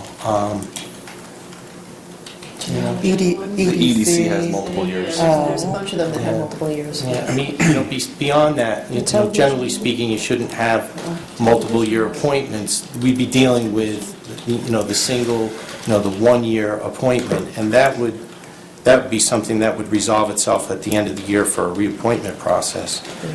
But you know, everyone would have a right once they're appointed, just like they would if they're an employee. And if you take that right away, you know, they have a right to, you know, have a fair determination. For a trial hearing. So I think we have to be, you know, if you want to go in this direction, I think it's a good starting point, but as far as the format, but there'd be a ways to go to make sure it's very defined, and there's an opportunity for everyone to be heard in the process. You know, I need some clarification myself, because I'm not sure where this is really going. Because if it's not broken, why fix it? And if there's a problem maybe there's a problem that I'm not aware of. Because We as have far as had I know, issues. all the committees, commissions, and boards, well, I mean, I'm going by the current year. I've been up here for 3 months, and it seems like everything has been going smoothly as far as I could see. So if there's something that it should bring to light, maybe somebody needs to say something. I'd like to echo on Tim's statement just now, because he's talking about the lower half of this page. I want to speak about the upper half of this page. If it's not broke, let's not fix it. Number one, the person seeking said appointment shall not nominate or second his or her own nomination. They're talking about a council person volunteering to be on a committee or commission, and you're taking away the vote. If it's not broke, let's not fix it. Number two, the person seeking appointment shall abstain from voting on said appointment. Again, you're taking away the right of the council person to vote. But if it's not broke, let's not fix it. I totally agree with number three. The council shall not consider an elected official for appointment to a board, committee, and/or commission unless there are no citizen leadership forms on file with the clerk for that board, committee, and/or commission. I totally agree, and we already have that in there. And number four, if any elected person is serving as a citizen member on a board, committee, or commission at the time this policy is adopted, that council person shall continue to serve until the expiration of his or her current term unless he or she wishes to resignate. You know, if it's not broke, let's not fix it, because I've been volunteering on a whole lot of them. Just for the public's edification, this is pointed at two council people. Both Marilyn Lichtenberg and I are the ones who volunteer for everything. So on cleanup day, it's my pickup that drives around picking up the trash. I won't be able to do that. For the library's book sale, it's my pickup truck that drives back and forth, bringing books to the church, because I volunteer for that. I won't be able to do that. You know, I won't be able to go out and pick up the trash when the BARC committee goes out. Well, we're talking about, No, we're talking about citizen boards and commissions. I'm talking, I mean, certain level here, but I'm not shouting. But this is about citizen boards, committees, commissions. It's not you helping How out much with you do, the right. beautification day. I mean, we all volunteer, all different capacities. But this is about citizen boards, committees, commissions. Now, I believe we're all council people, we're government officials here. So, and even Mayor Bieri agreed with this. So, this is not pointed at one or two She individuals. agreed with number three. Right, I was going to say, maybe if I could direct this conversation, and I might be wrong on the pulse of this council, but I do believe that the issue was that an elected official shouldn't serve in the capacity of a citizen if there are citizens available. Right. So, in my mind, I kind of see Ada's point, is it fair to take away a vote that they get to otherwise have? They have the right to vote on every issue, but not this. Then you still need the majority of the council. So, personally, I think what might, and I don't know, I could be wrong on, like I said, your sentiments, but what might solve this issue is, what if it was just number 3 and 4? Nobody from the governing body should be on there unless there's no citizen members, and if you're currently serving, you can't get booted off. I don't know that it's necessary to remove their vote, because if the majority supports that person and there are no citizen members, are you saying you'd rather leave it vacant? Well, we absolutely don't want to. Mayor, Right, but that's my point. If there's no citizen leadership forms from citizens, then you're either leaving it vacant or you're appointing that council person. but Mayor, the vacancy isn't indefinite. I mean, so there's been plenty of times where there's been a vacancy, and then somebody with interest comes up and they're qualified, and they apply. But now we have a council person taking a citizen's spot, so it kind of defeats the whole purpose of having a citizen committee. So, I mean, nothing's stopping a council person from attending, certainly. So, understand. you know, I would certainly favor leaving it open so that if somebody qualified will volunteer. Not everybody's waiting on December 15th or whatever for the reorg saying, you know, I got to get, they don't find out sometimes till afterwards because the reorg meeting even happens sometimes. They find out about the board, the new goals or the new missions of this committee, and there's some interest sparked, because that's really when we talk about it most, and now it's too late because now we had 2 vacancies, you snooze, you lose, now you have council members being citizens. It just as so opposed to happens on the council agenda today, we have a resignation on the schedule and a removal. So there's going to be potentially some appointments today.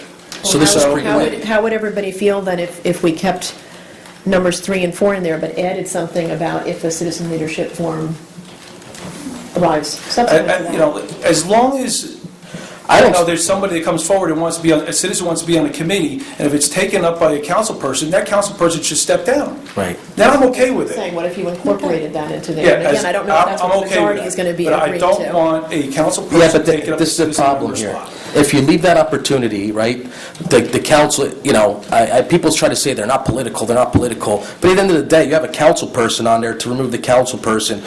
I mean, unless it says that you cannot, you know, I'm just not sure. It seems like there's going to be gray areas, there's room for abuse. I mean, certainly, just the point of having a citizen member is what it is. It's pretty self-explanatory. So, I mean, you're concerned about votes, but you have people there. Unless you don't have a quorum, you're going to have votes. And then So you have potential quorum you're going to issue. have a functional, unless, like, if you recall, Mayor, we had we didn't have a health board, right, for a couple of years at least, I think, right? So, because there was no quorum, there weren't enough appointees. So certainly, I supported putting people in, and they were citizen members, we appointed people, then we had a functional board. Other than that, we've never really had that, at least not since I've been here. So just because you have a vacancy, again, I would reserve the spot. Certainly, the council can come and visit the meetings, but the whole point of it is to have citizens discussing amongst each other, not to necessarily be overly influenced by all council people on that board. You follow me? I just think it undermines the whole point of having a citizen committee. I would certainly prefer having the vacancy and hoping to have a citizen member come forward, knowing that there is a vacancy as opposed to eliminating it. Because think about it. You know, you have citizen members interested. You say, oh, well, there's a council member there. They don't really want to ruffle any feathers. You're already eliminating. You're quelling that. You know. You're eliminating the opportunity for people to speak because, you know, at the end of the day, nobody likes politics. Nobody really, most people don't get involved in town government because of these reasons. Nobody really wants to get involved because of, you know, of the negativity. So certainly, I think it would just open up Pandora's box, and it would just completely undermine the whole point of having a citizen committee. And I'm actually in favor of keeping numbers 1 and 2 on the top part, with the only reason being that it would almost like a show of good faith by that council person who is actually seeking that citizen leadership position, which, like Signorino, I'm not really in favor of them being there in the first place. So it would, in my mind, you would have to have this overwhelming sense on the council that, you know what, we need this person on this committee, and they don't even have to vote for themselves to be placed on there. It would be like this overwhelming show of support, so that's why I'd be in favor of keeping numbers 1 and 2 on there. Okay, so let's start by, what if we kind of just try to poll the council on, because I think the first issue is are you willing to have council people at all serve in these positions? You know, if there's a vacancy, I think we all agree if there's citizen leadership forms, that's another story. If there's a vacancy at the time, do you feel it's okay to fill that vacancy with a council person? Because from what Lou is saying, he'd rather see the vacancy. So I think that would be step number one. If the majority doesn't want to fill that vacancy, then we're done. You kill the recruiting mechanism. There's no open seat. So you know. So I think you made your point, but I'm trying to move this along and get some sort of direction. So I think that would be the first issue. Do we leave a vacancy, or would at that point a council member be permitted? And then if the majority says, yeah, a council member's permitted, then we have to decide on all the parameters of whether there's votes or not, and do they step down or not, and all that. But if nobody wants that, or not the majority, then we're done, you know. Well, maybe if the vacancy, I'm okay with if it's allowed for maybe, say, 3 months. After that, it gives enough public notice. I mean, just these these openings that came about was only a matter of a couple of days ago. And it weren't even, I called Antoinette, and it wasn't on, I don't think it was on the website as of Monday. So the general public didn't know that they could put in a citizen leadership form. Well, the citizen leadership forms can be put in at any time, and they're kept on file for a year's period. So if someone's interested and there's not a vacancy at the time, we would then keep that form on file, and then if the vacancy occurs, they would be attached to the packet and they would be considered. Yeah, like I said, in the past, when vacancies come about, and everybody's done this in the past, if they're the liaison, they go out and they try to recruit to get people, hey, let people know. For example, if you're on the EDC, you might, contact some of the local business, we got an open spot, you might want to submit a citizen leadership form. And it was only a couple of months ago that Councilman Hensley is the one that even brought this to the dais here, that didn't want a government official be a citizen member because it's creating a trend, correct? Incorrect. Okay, well, maybe look out. No, that was my personal council position, that I don't think a standing council person should be a citizen leader. That wasn't coming from the EDC. I'm sorry, not the EDC, but as a council person. Yes, yeah. Right, but that was your position as a council person. Absolutely. Right. So, I guess I'm asking for... The point is, we're changing the rules. We're changing... This is how business gets done. You have to flesh things out and talk intelligently about it. And, I'm of the thinking that a council person shouldn't be on there, from an ideal standpoint, idealistically. That being said, going back to what the mayor said, perhaps, the caveat where the committees and commissions, perhaps, if they recommended that the space, because there is quorum problems, like the EDC has had quorum problems, it wasn't up and running for the first year. So, their quorum problems is something real. So if that committee and commission, was feeling pressured that they're not having quorum or very cutting it close, they could recommend that perhaps one of the council people volunteer to, like Tim Wagner said, temporarily fulfill that space, because that would be the issue so that they could be a functioning board or commission. Because I do agree with Lou that you don't want to have it overstuffed and filled where there's no vacancies. So many times there could be that magic number of the quorum. So what you're suggesting then is that an elected official could serve as a citizen spot, provided the committee or commission itself is putting in that request?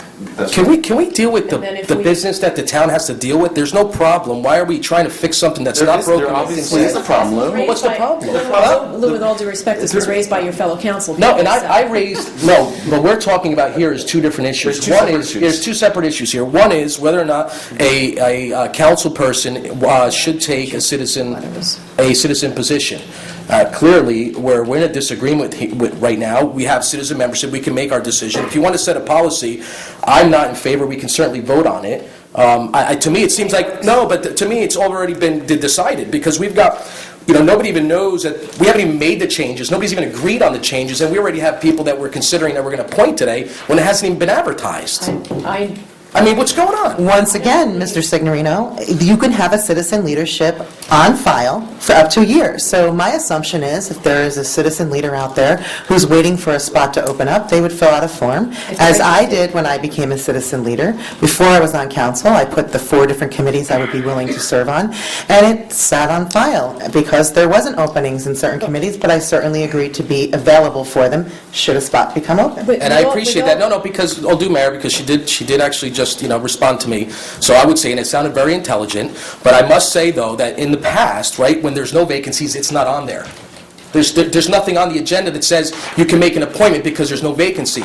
So there is no vacancy, but already we're suggesting who maybe we should be considering to put into that place. There's not even like a break between meetings. Can I just clarify something? Because what we're trying to do, and it is township business because your fellow council members brought this issue up, is get to some sort of consensus that we can vote on, and it will either be approved or not approved. But even if a policy were established, or a consensus for a policy was established tonight, policy wouldn't go in effect because then we're going to need the attorney to write it up and everything else. So we're not voting on anybody tonight that's going to be affected by this, no matter what outcome it is tonight. Okay. I just want to make that clear. This is not We've about... decided for the council, or we cannot by law, Mayor? No, I'm Because saying that if we you don't can have do it it, in sometimes it will be done. I'm just saying, No, so I just wanted to you're get it not out hearing there. what I'm saying.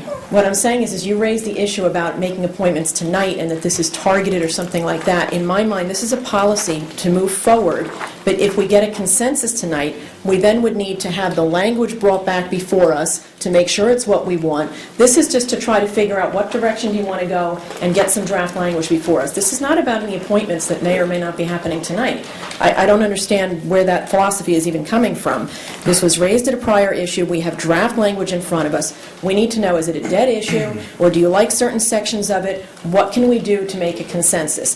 The last idea that was thrown out was if there's a vacancy, no citizen leadership forms on file, and the committee or commissioner board requests the council person to be in there, would you be agreeable to that? If the answer to that is yes, then there's still other steps we have to do. Well, do they have to step down then if a citizen leadership form comes up and everything else? I'm just looking for direction. Do you want to just nix the whole darn thing? Do you want to make it fill a vacancy? Do you want to make it fill a vacancy but only on recommendation from the commissioner, committee, or board? And then we move forward. Okay, This so is not we- about appointments today. This is about a So Mayor, policy. would you entertain a motion? I would like to make a motion to not allow council members to take on citizen membership spots. You can make that motion. You're saying under any circumstances, just no... Right, Okay. to maintain the I'm just integrity of the clarifying. citizen committee. I am just clarifying. So there is a motion on the floor. Do we have a second? I'll second it. Okay. And do we have to make a roll call vote first before another motion's made? Yeah. Yes, Okay. right? Yeah, I don't know, I gotta just ask, it's one thing if you're going to, so this is gonna be the policy of the governing body going forward If it until such passes. time, just so we understand. So that would preclude a council member from serving on a citizen committee, right? That's correct. As a citizen member. As a citizen member.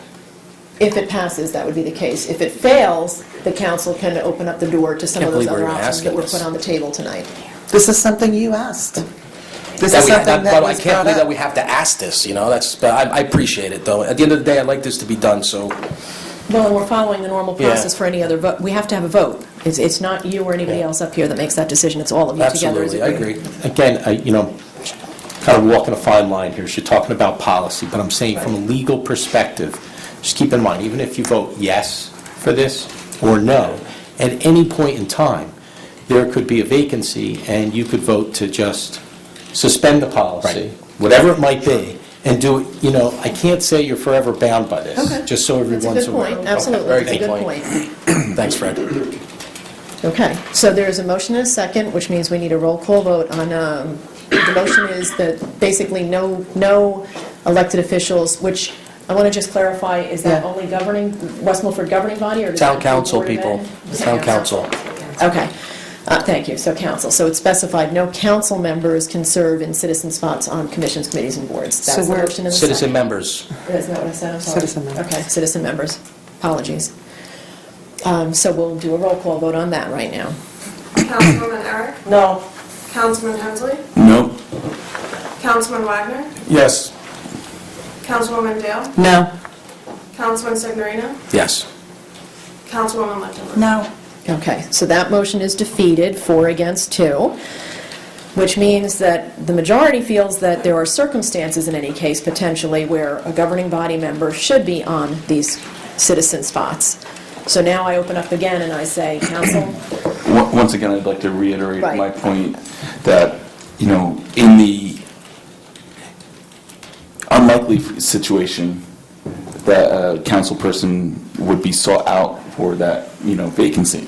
So if there was someone that was going to serve on that committee or commission, let it come from the committee and commission to request a council person, whether it's requesting them, by name, or requesting, the council to consider putting someone on there as, someone to serve. And then I would also maintain 1 through 4 with that caveat. so you would like it to be 1 through 4, but add like another condition that would require the commission, committee, or board to make the request?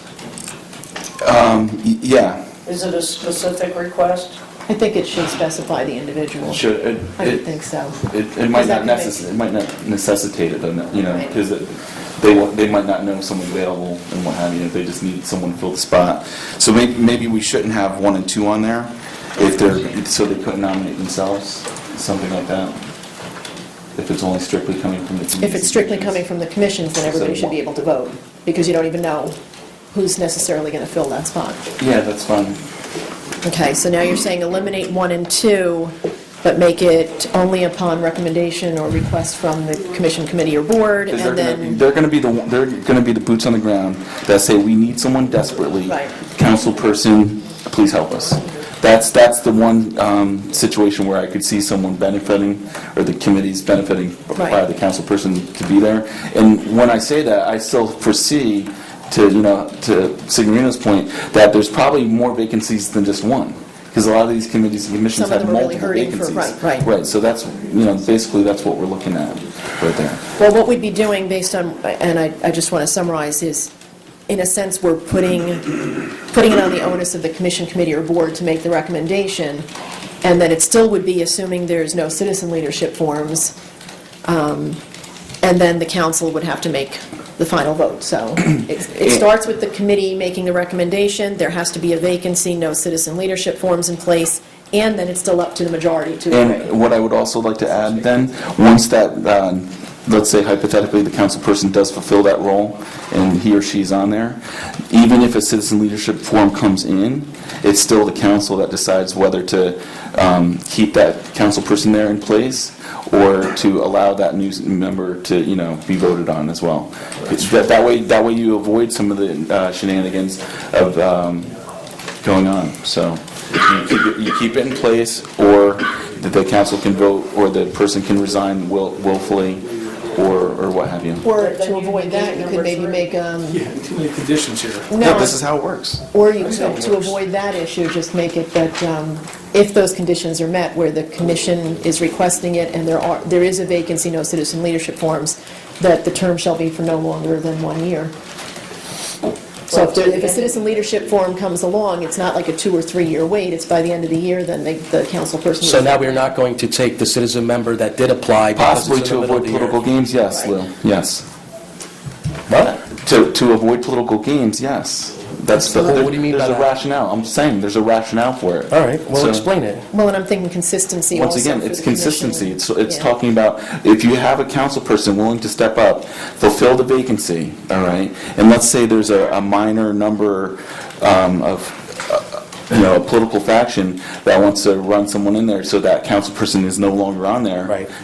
Just to cause trouble. Right. That trouble's no longer caused. Right. Voila, problem solved. Voila. Voila. I feel that our council people have more responsibility than serve as a citizen member. Again, we're supposed to be the leaders of the town, we're the liaisons to those committees. And if there's other obligations that come about, it's like, now all of a sudden that council person says, well, I'm a little busy, I'm a citizen member here, I'm a citizen member there. It's, we have other responsibilities, and again, and it's, We're making up a rule here, guys. Let's keep focused here. We're making up a rule not for the normal thing that will happen, not for the everyday occurrence. We're making up a way to avoid problems in the uneventuality of things. Right. Okay, so this isn't how things are going to normally work. It all stems to the committees and commissions not having a quorum. Right. And that's what we've For faced at the making the EDC a request. number of times. So this is the basis of this logic here. I think your thoughts with it stemming from the committee or commissioner or board is a good one, because if they're making that request and they know that this person, or that the vacancy needs to be filled, I mean, we might not get a citizen leadership form. And I just think it's like there's 3 steps that way. There's got to be a vacancy, it's got to be a recommendation, you still need the majority of the council to agree. You could Right. even then establish it that it's for no longer than a 1-year term regardless, so even if they're filling a 3-year term spot. That sounds good. At the end of the year, it's over. So, I mean, you'd have 4 conditions to be met, and it would avoid a vacancy and any political games. So- in the past, if we So had I'd an like- issue, I'm talking right now. No, excuse me, I'd like to make a If motion we had a position to before, pass what Bettina just you said. just interrupted me, Mike. I know I did. I would like to make a motion to pass pass the resolution. And in I have that a way. response before he puts it on. No, I'm just, yeah, that's how it works. Voila. Go ahead, Tim, finish what you were saying. Now, actually, if you allow me to run the meeting, I was going to ask that, Tim, you do finish your comments, Thank but you. then there is a motion on the floor. I agree. But I want to finish my comment. In the past, if the EDC or any other committee has a quorum issue, there's been times that committees have joined. It's what's happened in the past. You know, if you, I don't see, a reason to keep putting a council person in those spots. I think beautification and recycling, I think, had a problem in the past, with having enough citizen members, and, they, at some point in time, they combined those two. And that's all I got to say. Go ahead, make your motion. I believe that my motion was made. So there is a motion on the floor to have 4 requirements in order for a governing body member to serve in a citizen spot on a commission, committee, or board. There are to be no citizen leadership forms on file for that committee, commission, or board. There's to be a recommendation from that committee, commission, or board for the spot to be filled by the governing body member. There is to be a term limit of 1 year. And what was the 4th one? Should it be, I'm sorry, Mayor, should it be 1 year, or should it be to the end of that year? Correct, maximum of 1 year. So it's not a multiple-year term. So whenever you get appointed, right, 12/31 of that year. Right, and then it would still require the majority of the governing body for approval, like any other appointment. I believe that was it. We have a motion. Now, when There you're is a saying, motion. when you're saying governing body, are you talking about the town council? Town Or council. the other governing body of this town? Well, that's what I asked before. That's again, a clarification for the council to make. Are you talking We just have council two members or governments in this Board town. of Ed as well? Well, he made the motion, so he should. We're clarifying whether it's, Yeah, I can amend that motion to is it just the town council. Town council? Yes. Right, it has to be just town council, okay. Yeah, I just think it's good to clarify, Yeah. so. Now, when the board, commission, or committee asks for a council person, and that council person, if they ask for Michelle and she says, I can't do it, and they ask for a volunteer, and Lou volunteers, does he lose his vote? That's 1 and 2. Those 1 and 2 taken One out. and two. Yeah, no, 1 and 2 are taken out. It's strictly those issues that I mentioned. The vacancy has to exist. The term expires December 31st of that year, and it has to stem from a recommendation from the committee, commission, or board. Everybody then gets to vote. You need a majority like for any other vote. So I have a motion. Second. Thank you. Roll call vote. Councilwoman Eric, Yes. Councilman Hensley, Yes. Councilman Wagner, No. Councilwoman Dale, Yes. Councilman Signorino, No. Councilwoman Leftover. Yes. Okay, so that motion passes 4 against 2, and I would just ask that we come up with the proper language. I don't know how how do we normally do that? No, That it it- becomes effective. It's on the record. It is on. Mayor, in the interest of time, I don't want to lose sight of the second part. Right. I'd be willing to table that until the next meeting. Okay. But I still would like to review that and speak with Fred and his office about how it could be positioned and further clarifications on reasons and justifications. So I know we have a lot of members of the public, so instead of debating that portion of it, which I'm going to assume it will be lengthy, if we could table it to a future meeting. I'll Okay, second the but- table, if that's possible. Yes, thank you. So the motion, it's now approved to table it to the next meeting, or the next workshop meeting, I guess. Vote on that. Table. Right. It stops Oh, I the thought, if there's a discussion. second, I thought it was, No. oh, it's still a vote? Okay, I apologize. Somehow in my mind it was all in favor? Yeah, all in favor of tabling. Aye. Aye. Okay. So Fred, I guess the direction would be if you can come up with language that you might be comfortable with, should this pass, from a legal perspective. Well, is that the direction that the governing body still wants to go with, exploring the removal of the volunteers? And if that's the case, then yes. I mean, I could do it either way, but is that Right. my understanding? Yes. I'm not. You need consensus? I do not. Well, from my understanding, the clarification from our town attorney was recommending against this. just the fact This that we was might have written some by him. liability suits facing us. This was written by the town attorney. Again, I didn't want to get into discussion about it. If we can presented table to it the town to a future meeting and then discuss it so that we can allow the Yeah, I public was to just be able to thinking speak. in terms of, if we're going to Yes. discuss it, it should have some legal basis to it. And something that might help potentially resolve this issue that I would just like to throw out there is, what I was never happy with is the attendance record. Like, there's a method in here for attendance, but it's 3 consecutive meetings or 8 meetings in a year. Some of these committees only meet 6 times in a year or 4 times in a year. Yep. You know, even if they meet monthly, they cancel meetings in between. So to miss 8 in a whole year. So maybe we change So that. I'm thinking, right, Yeah. one way to potentially So resolve we this can is, look you know, at- I'm thinking like 20% of the meetings or whatever in Right, a year or in right. any That given makes sense. period, you know, Right. something that's a little bit more giving the committee or commission leeway to say, hey, this person just isn't showing up enough. Right, right. And that may or may not That makes resolve some of sense. these Percentage issues. works. Okay, So, thank you. okay. Yes. Before we begin the next discussion item, which is the road assessment program, we did have a meeting the other night on this particular issue, and public comments is not scheduled till after the discussion. I look out into the crowd and I see that there are some People of the from there, I see residents. them, Could we yeah. perhaps go, if the council agrees, if the mayor agrees? Sorry, could you? Public comment? In other words, you're saying go to public comments now because there are people here regarding the road assessment I program. believe they They may. may hear their input. I certainly know some of the faces, so. Yeah, absolutely, I would Please. do that. Everybody Could I just okay make with one comment, Madam Mayor? Yes. Because a comment was made that the attorney wrote it. I just want to remind everybody, this is really for everybody's benefit, the attorney, we give him direction, and sometimes he recommends against that direction, but he's still going to take that direction. So I just wanted to make that clear. Okay. So at this point in time, we're going to open it up to the public, and then we'll go back to our discussion items. Is there anybody here from the public that would like to address the governing body? Elaine? Yes, there is, for those of you that are new to new to the council chambers, there is a 5-minute limit. State your name and... I've never done this before, so I... State, I'm getting there, so state your name and address for the record at the podium, and you are limited to 5 minutes. If you're heading towards that 5-minute mark, I'll motion to you so you can wrap up your comments. 5 minutes is a lot of time, though, so. But I don't... Up there, it's name and address for the record. Thank you, Elaine.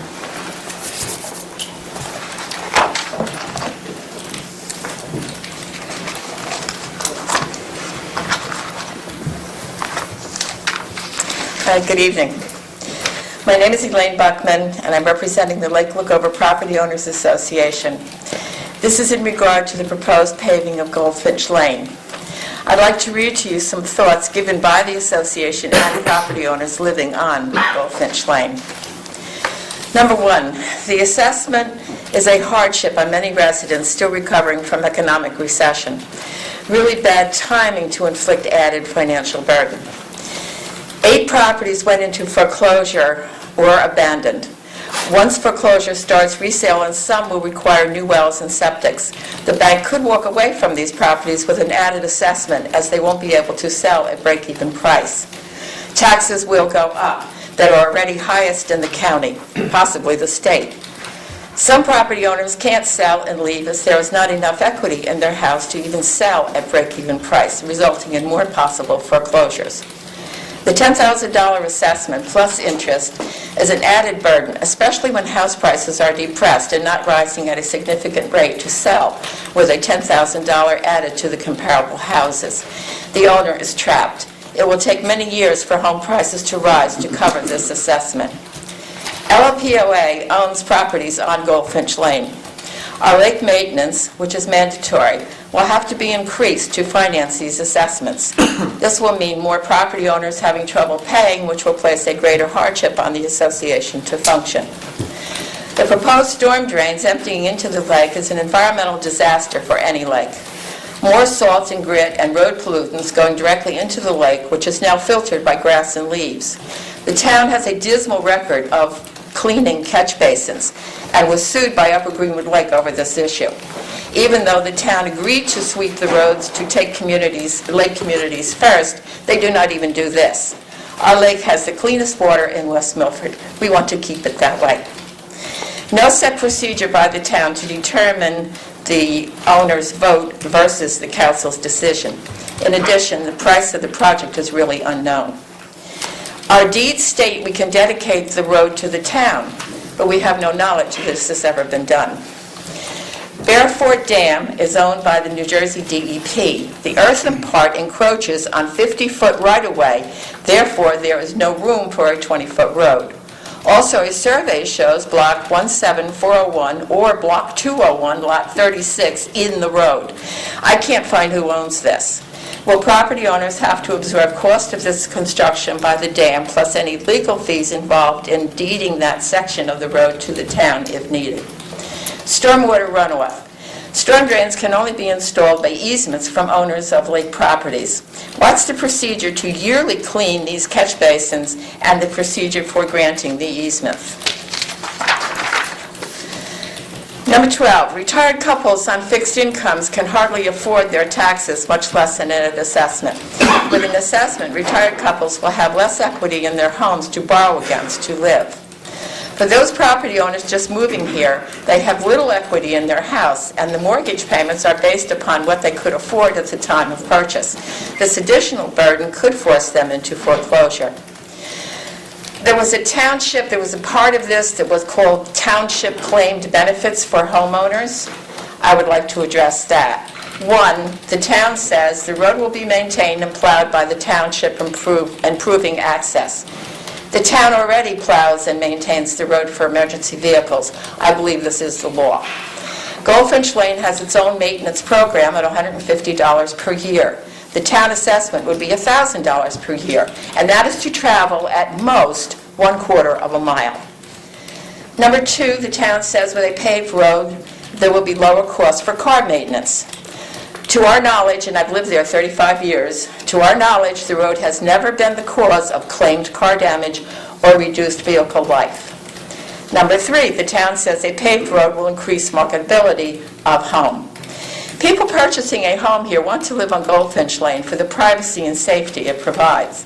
Many people are envious of the pristine living conditions that Goldfinch Lane area provides. Goldfinch Lane, as is, does not affect marketability of existing homes. Many buyers are looking for this rural atmosphere. Benefit or not, $10,000 assessment is not a benefit to the property owner. The assessment cannot be passed on to future buyers because it is a lien against the current owner. The seller must pay the assessment in total before closing on home. The owner cannot access equity in the home without paying the assessment first. That means less money available. Increased taxes and increased association fees. Speeding cars create safety issues. Storm drains increase pollutants going into the lake. Storm drains increasing salt and grits going into the lake. Both environmental issues caused by storm drains. And number 5, this will result in loss of water clarity during heavy rainwater runoff from unfiltered stormwater. There are pleasures to living on Goldfinch Lane. It's very quiet. Whole families, adults, kids, dogs can walk safely without fear of speeding cars. Adults, children, can have an enjoyable bicycle ride, a jog on the road, or send their children to the mailboxes to collect the mail, which is a fun thing to do, and safe due to the area we live in. The parents of young children feel children are safer on Goldfinch Lane. Conclusion.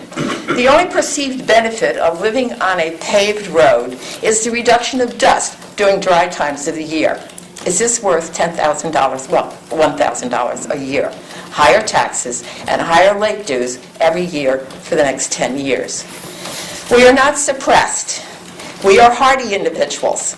And we're experiencing a last frontier in a country and state that has few left.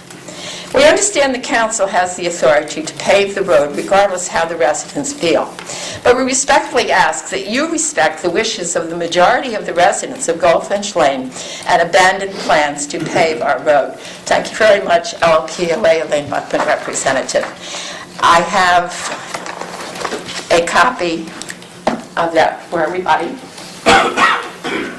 along with a vote that was taken on the road. Okay, I know there's not normally a back and forth, but I think that was pertinent. I was going to ask you, Elaine, did you have a vote, and how many members are in the LLPOA, and how many showed up for the vote? There were 38 properties. The vote was done by phone. It was a non-binding vote because we weren't getting a lot of time to do this. So it was done by phone. Thank you. The vote on the second page on the bottom is the tally that I was able to contact. There were 38 properties. Thank you. And I was able to contact 28. what have I got, 25, I've got 25 for, and 25 against paving and 5 for paving. There were the foreclosed properties that obviously I can't reach. Your total membership, though? Because this is 38 votes. It's only the people living on the road. And the Right, no, I would well, agree. and I'm sorry, I it is- counted the association properties. There were Yes. 6 properties. I counted those as being against. But so there's 38 residents? There's 38 residents on Goldfinch Lane. Okay. Or 38 properties. So you actually got everybody that lives on the road itself? I called everybody, except the 7 foreclosed. Gotcha. One is for sale. There were several no responses of people I did talk to, and there was some that I just had no contact for, so I noted that in the thing. But I was able to contact a significant number. Okay. And the way it was going, it was definitely Yeah, I just think not it was in favor. important for the council to know if you had 38 votes here, but if there's 150, people affected by this road. Oh, no, that was my, 30, that's yeah, it right, was that's- just that was my the point. 38 on the road, yeah, that was the it thing. then. In fact, the council is the one that in their presentation had that there were 54 properties altogether. That includes the vacant lands. So the vacants are also reflected on the vote there. I just counted those that were houses. Right. Thank you very much, Elaine. Thank you. Anyone else? Missing one. My name's James Renang, 28 Ormond Road. What I put together was some suggestions that go over our confidence, exposure, and costs that were based on some of the budget mentions that were talked about today. What I did was I put together a little pamphlet for each of you to look at. I don't have a PowerPoint to show you, so if each of you would just take a look, separate the first page. If you guys can pass that. Sure.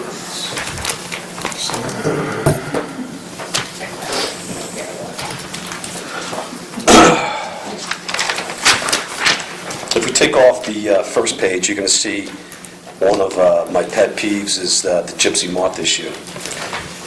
It's extremely, extremely important that the council continues to fight these little animals, we'll call them, because they will destroy a community and turn this into a barren town. We could forget about our beautiful lakes, we could forget about everything else. There won't be any trees left if we don't continue to stay on top of the gypsy moths. I know everybody here believes that our community is beautiful, we want to keep it that way. And what I did was, I gave you a website that it will explain how these gypsy moths attack and can devour everything in our town. And our town is made up of apple trees, made up of all kinds of oak, which are the feeding grounds of the gypsy moths. I just wanted to be clear that we just don't do this at one time. I don't remember the last time this town sprayed for gypsy moths. So this is something that's very dangerous. And again, not to use Patterson as an area, we love our trees, we love our community. We need to keep up on these animals. So on the first page, it gives you an idea. Maybe if you want to make notes, you don't want to make notes. That is part of our exposures that I put down as an exposure. On page 2, it's talking about the truck, or 4 trucks, or 2 trucks, or 1 truck, or who gets a truck. I know there hasn't been too many studies done to find out exactly what one department needs and what another department needs. All we know is, especially Tim said this very graciously, the rec center has a truck that looked like somebody drove it up a hill and rolled it down backwards. There's no question about that. Then it comes to the issue, well, we just can't have a standard truck. We have to have a truck that is so powerful, it costs us $70,000, and then probably another $30,000 to retrofit it the way we want it, with plowing. So now we're looking at one truck costing us $100,000. Ford, Dodge, Chevy, it doesn't make a difference. I picked the Ford because Ford is basically the most expensive truck on the market right now. What you have in front of you is a Ford F-250 heavy duty. It's a bear. It's a bear of a truck. No, there's not a dump. No, there's not a diamond plate in it with this cost of $36,000. $36,000 is a base price. But what we can do is, we can have a trailer that has its own dump and pull it on for $5,000, so that the truck can go to either Tim Rothman or it can go to the DPW, and they can split it. And then there's also the ability to trailer a dump truck alongside of it. There's no engine, it's manual, it can hold thousands of pounds. This truck itself can tow 31,000 pounds. I don't know how much sand we need on the community, but I'm sure that this truck could possibly fit in somewhere in the budget, saving us some money. The page right behind it explains, I'm sorry, I got a cold, I'm fighting a cold, please excuse me. I added in some costs on what a plow would cost for this vehicle, a spreader would cost, which would keep the price roughly under $40,000 to buy a brand new one. This doesn't mean we have to buy a brand new one. It just means that this 2016 might be able to just squeeze in there where we can afford to buy that expensive truck that Lou's been talking about, Tim's been talking about, and possibly moving around this vehicle with its trailer dump that will provide the services that we need and keep our budget lower so we don't have to raise taxes for our community. We'll try to get through this as fast as possible. James, you're heading towards your 5-minute mark, though, so... It's actually 5 minutes. We're almost done. We're almost done. Okay. The next thing is we talked about summer help. Summer help to work for the town. It's the greatest thing in the world to build confidence in your community, is to hire within your community. There's no nobler cause than to do that. There's some areas that leaves the town with exposure. And as the town attorney, I'm sure, would know these things, and Bettina as an accountant, is that when we're hiring temporary help, as we call them temporary help, we're not sure on who that person is going to be. Can I ask you to hold that thought? I just need permission for him to be able to continue on his list here. Yes. Okay, thank you. Okay. Sorry about that. I hate interrupting, but it's policy, so... Okay.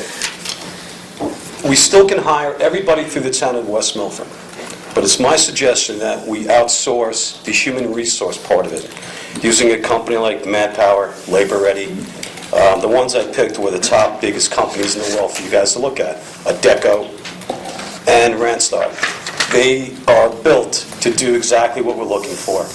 They will be responsible for the workers' compensation, the unemployment, if you will, and helping us find the right personnel possible to do the job. To hire 2 people, it could possibly take 30 people or 40 people during that summer to have it in. Everybody has the great intention that they want to work part-time for their town. It's a great idea, I want to work for my town. But then they have to realize that our DPW works extremely hard. They work in nasty weather, they do nasty jobs. They're out in the cold, they're in the summer in the hot heat. So to try to find that right person, I believe that we shouldn't put the burden on our DPW directors to be able to find out where that exact person should be. We need some help in human resources. It also, like I said, takes away the exposure of us with workers' compensation cases if someone does get hurt. And it also gives the employee a chance to get to know the town, and the town gets to know the employee at the same time.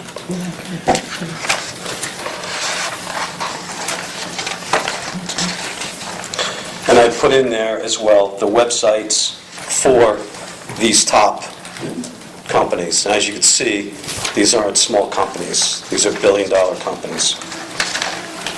The last thing, well, one of the last things I wanted to talk about was where we stand in West Milford as safety.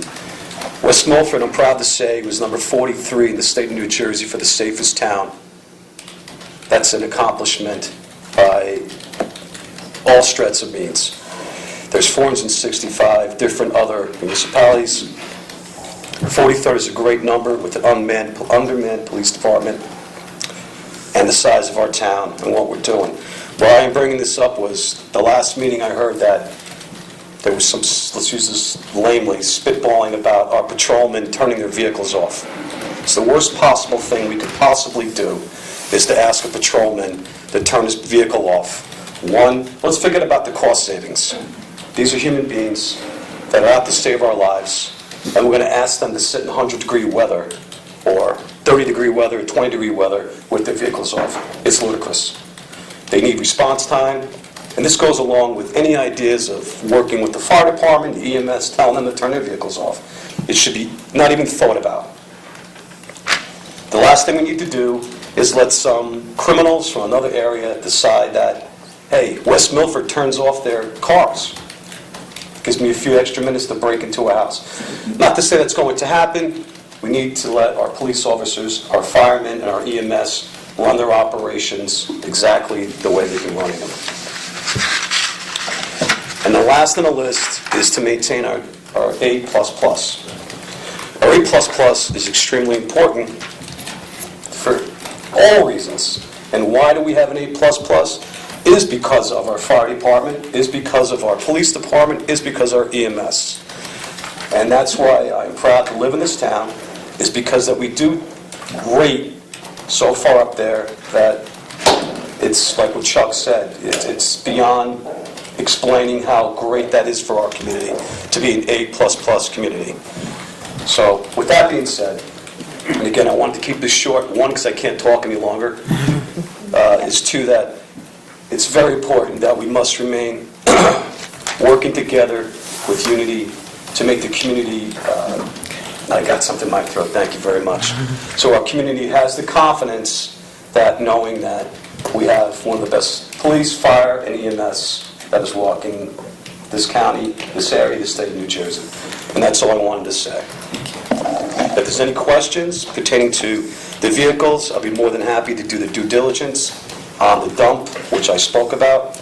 There's also other items that I believe that could be used, but I guess later on in other meetings we could discuss that, like water buffaloes for the fields. I'm all for our fields being fixed, as long as that we exhaust every possible way to do it cheaply. Thank you. Thank you, James. And I saw Bob Nicholson's hand go up. Everybody will get their chance.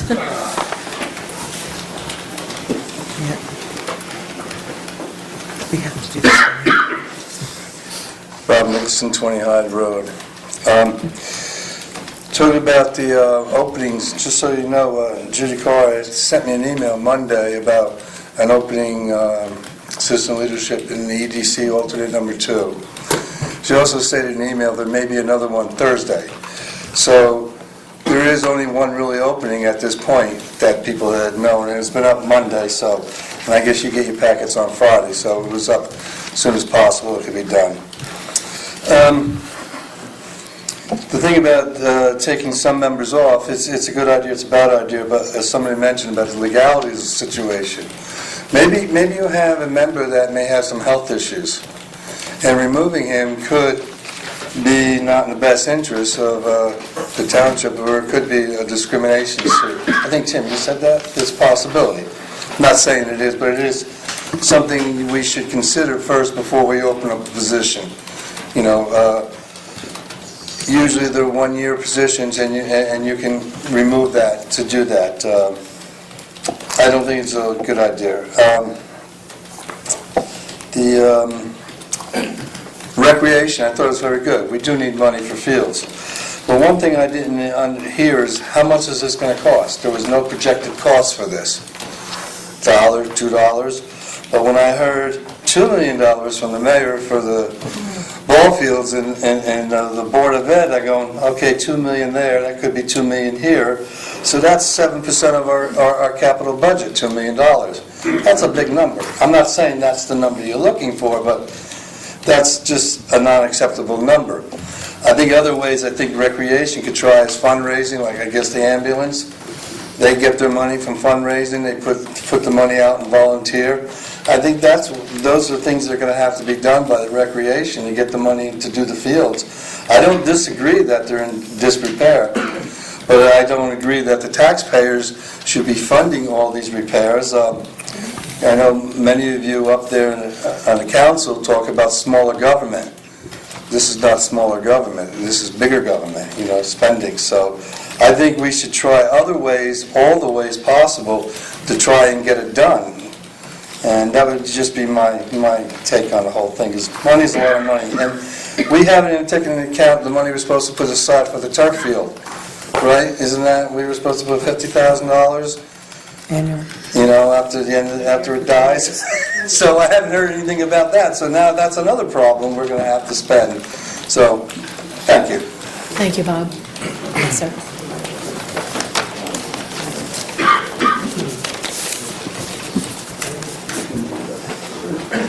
Good evening, my name's Tom Lennon, I live on 47 Goldfinch Lane. Elaine Buckman just spoke for some people on the road. She's not representing the Lake Lookover Association, because I didn't vote her to come up here and speak for me. I am 100% in favor of the town fixing our road. When Elaine said it's a safe place to live, yes. To walk on, no. To ride a bicycle, no. We got sued and lost $75,000 because a gentleman fell on a bicycle ride on Goldfinch Lane. Ask Elaine Buckman why she has her own private paved parking spot on Goldfinch Lane, or a paved driveway, or a paved parking below her driveway, near the lake. I can't even get out of my driveway sometimes because the rainwater off the mountain cuts it in half. I'm just speaking for the 5 people that she says don't want the road paved, and I want to make sure that at the last meeting, it was promised that we were going to get a postcard vote, a fair and impartial vote. I want to make sure that's still the game plan. I'm sorry, sir. At the last Don't meeting... go back and forth, afterwards I can address We that. will address it when the public I portion is just over. wanted to say my piece. It's not all true. We do need a fair and impartial vote for that road. I understand it's going to be a financial burden for everybody, but the road is not safe. I almost twisted my knee where I couldn't go to work 3 times. You can't jog on the Goldfinch Road. It's a disaster. The maintenance program is $150 a year. How much could that do? They passed it last 2 weeks ago with mud. It's gone. It's not a safe road. I'm probably in the minority. I understand that. Elaine does great things for our community. She always has. She's on almost every committee. As a matter of fact, I'm on the environmental committee with her. But I do believe that this is a safety issue, and Goldfinch Lane is a disaster. If you want to come ride by, I'm going to start saving my maintenance bills too. So maybe I'll send them over to the committee. Thanks for your time. Thank you. Yes, sir.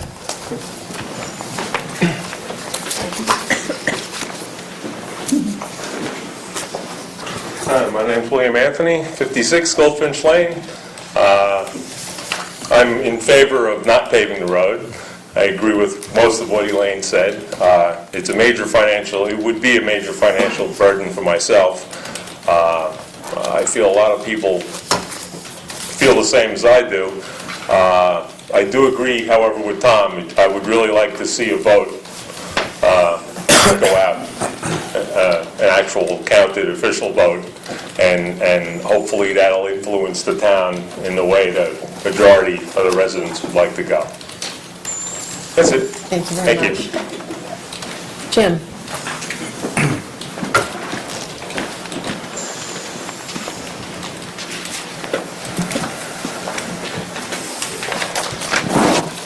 Jim Foodie, 2 Coshocra Trail, North Hewitt. Interesting meeting tonight. You're almost as bad as the Board of Ed used to be, so we're trying to make it better. There's a couple of things, and I think first, Mayor, you had mentioned $2 million out of that. So I made up the number. Okay. Just so you know, the roof project was a little over $5.9 million. That's all we're going to bond for. We haven't bonded yet. Okay. We're only going to bond for that project, so there's no $2 million left over. And to Ms. Lichtenberg, yeah, we're going to beat you again at softball, so I'm looking forward to it. I didn't get to play last year, so I'm looking forward to it. I was in Florida. We did a structural analysis for the solar panels on the school buildings, and the only building for us that we can do anything on is the high school. The elementary schools they didn't have the structural ability to take that extra weight. Which brings me to a question. The board had agreed for me to come up and ask you guys about the possibility of both the board and the town council using part of the Wallish property to put up a solar panels in the back so you wouldn't see them from the road. It would be an opportunity for both governing bodies, the school and the town council, to offset some of our electrical costs, which can help lower our taxes. To somebody who spoke earlier, we got the highest property taxes in the nation, not just Passaic County, but in the nation. So Passaic County is number one on that list. I would hope that when we have some discussions between the Board of Ed and the council regarding the fields, which I did speak to Tim about, that maybe that could be put in there as well. We'll be doing that project after the roofs are completed. It's something that's good for both the town council and the Board of Ed. I did walk the fields prior to them giving the presentation to you guys. They're not unsafe as somebody has claimed, but they're unkept. They're unkept. And we got to have that discussion. That's something that the council and the board need to have, and I believe Tim has already spoken to our business administrator. One thing that I was a little dismayed, we've had one meeting this year between the school board and the joint committee between the board and the town council, and there was a little bit of discussion on Hillcrest. We were led to believe that you guys were going to be there for a while, but we know that's not the case anymore. But there was never any discussion, just so the council knows, there was never any discussion of us doing fields and Lou, I don't know where you got that from. I mean, I was at that meeting, and what you said to the guys from the RAC committee. What did I say, Jim? Maybe I misspoke. What did I? It's not a back and forth. We did bring to your attention about some of the issues on a couple of fields, which is what I mentioned, that we had broached the topic, but I'm not sure what you mean. Well, the discussion was with regards to Hillcrest and us knocking the building down and maybe putting fields in if we're not going to use that. Right, there were several different aspects of fields. This is not a back and forth, That's though, not let's something. I'm not sure why you're saying that. That's not something, Lou, that I can discuss. That's something that the board would have to make that decision, just as the council makes their decisions. I can't make that, but those things weren't discussed. That was a little bit misleading, and I'm sorry to hear you do that, but I do think that the council and the board should work together for the betterment of this community. At least that's my personal opinion. I can't speak for everybody on the board, but speaking for myself, there's a lot of good things that we can do, and maybe it starts with the fields, maybe it starts somewhere else, I don't know, but we need to do this. It's not just, in the past, it was a lot of egos and infighting, and we can't have that. We're all elected officials. We're all been put here by the residents of this town, and we got to work together. I hope that we can do that in the future. And I thank you for your time. Okay, Jim. Thank you.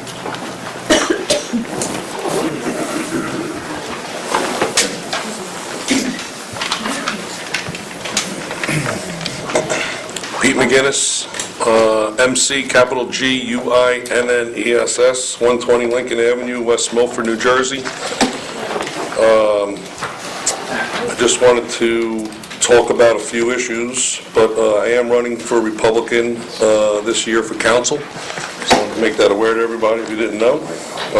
I wanted to commend and I support the Rec Advisory Committee, and I push for cooperation between the council and the Board of Ed. It takes effort and collaboration to work with all parties involved. I personally know the condition of a number of fields in this town firsthand because I have coached, and I'm currently still coaching, numerous teams such as girls softball, baseball, football, just to name a few. And I have personally worked tirelessly on these fields myself, along with a lot of volunteers and a lot of organizations in this town to try to better them for the children. We have abundance of fields in West Milford, but we need to focus on maintaining them in a more proactive way, not waiting until they are in disrepair and unplayable. Rec Department and the Parks workers are doing a great job with new maintenance plan, but need the support from the council to bring our facilities into respectful and safe, to be respectful, to be safe and compliant. West Milford prides itself in being a recreational community, and we need to focus our efforts on taking pride in our recreation facilities. So again, I urge you to work with the Board of Ed and to reach our goals and to continue West Milford's pride. On another note, I also wanted to come up publicly and discuss having a debate with the council candidates for this June's election. It's important for the public to know the level of knowledge and experience each candidate has on the issues that are most important in West Milford. I am willing to share my knowledge, my thoughts, and my experience with the public. Why shouldn't we all? We should all have nothing to hide. I don't understand why a debate would be a bad thing, since informing the public should always be our priority.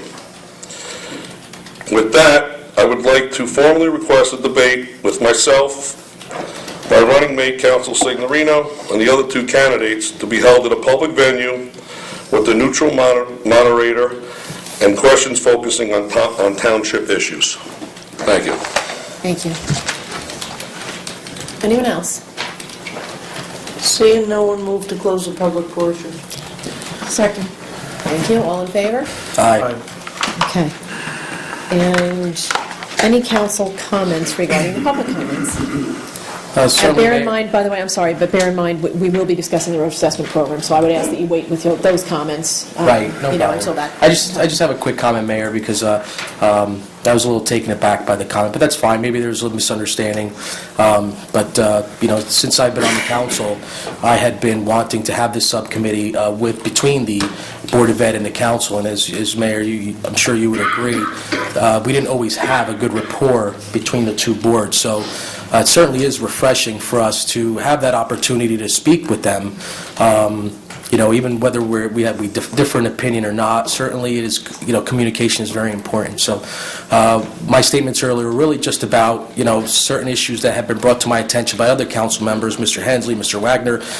There were only few at the time, and certainly we did end up getting into some discussions like with Hillcrest and possibility of field. So there were some field talks, but, I made sure I mentioned today that I had asked I had reached out to Mr. Foodie. I didn't get a response, but I did speak to another member on the subcommittee, and certainly he was going to relay to the business administrator at the school district to set up a meeting with our clerk, through our clerk, for the subcommittee so we can discuss issues that we watched tonight, because a lot of these issues I only learned tonight from watching the video. So certainly if there's any kind of misinterpretation or miscommunication, or even if I misspoke, certainly that wasn't my intention. So, and I certainly want to keep a good rapport with the Board of Education, so moving forward. So just want to say that. Thank you, Mayor.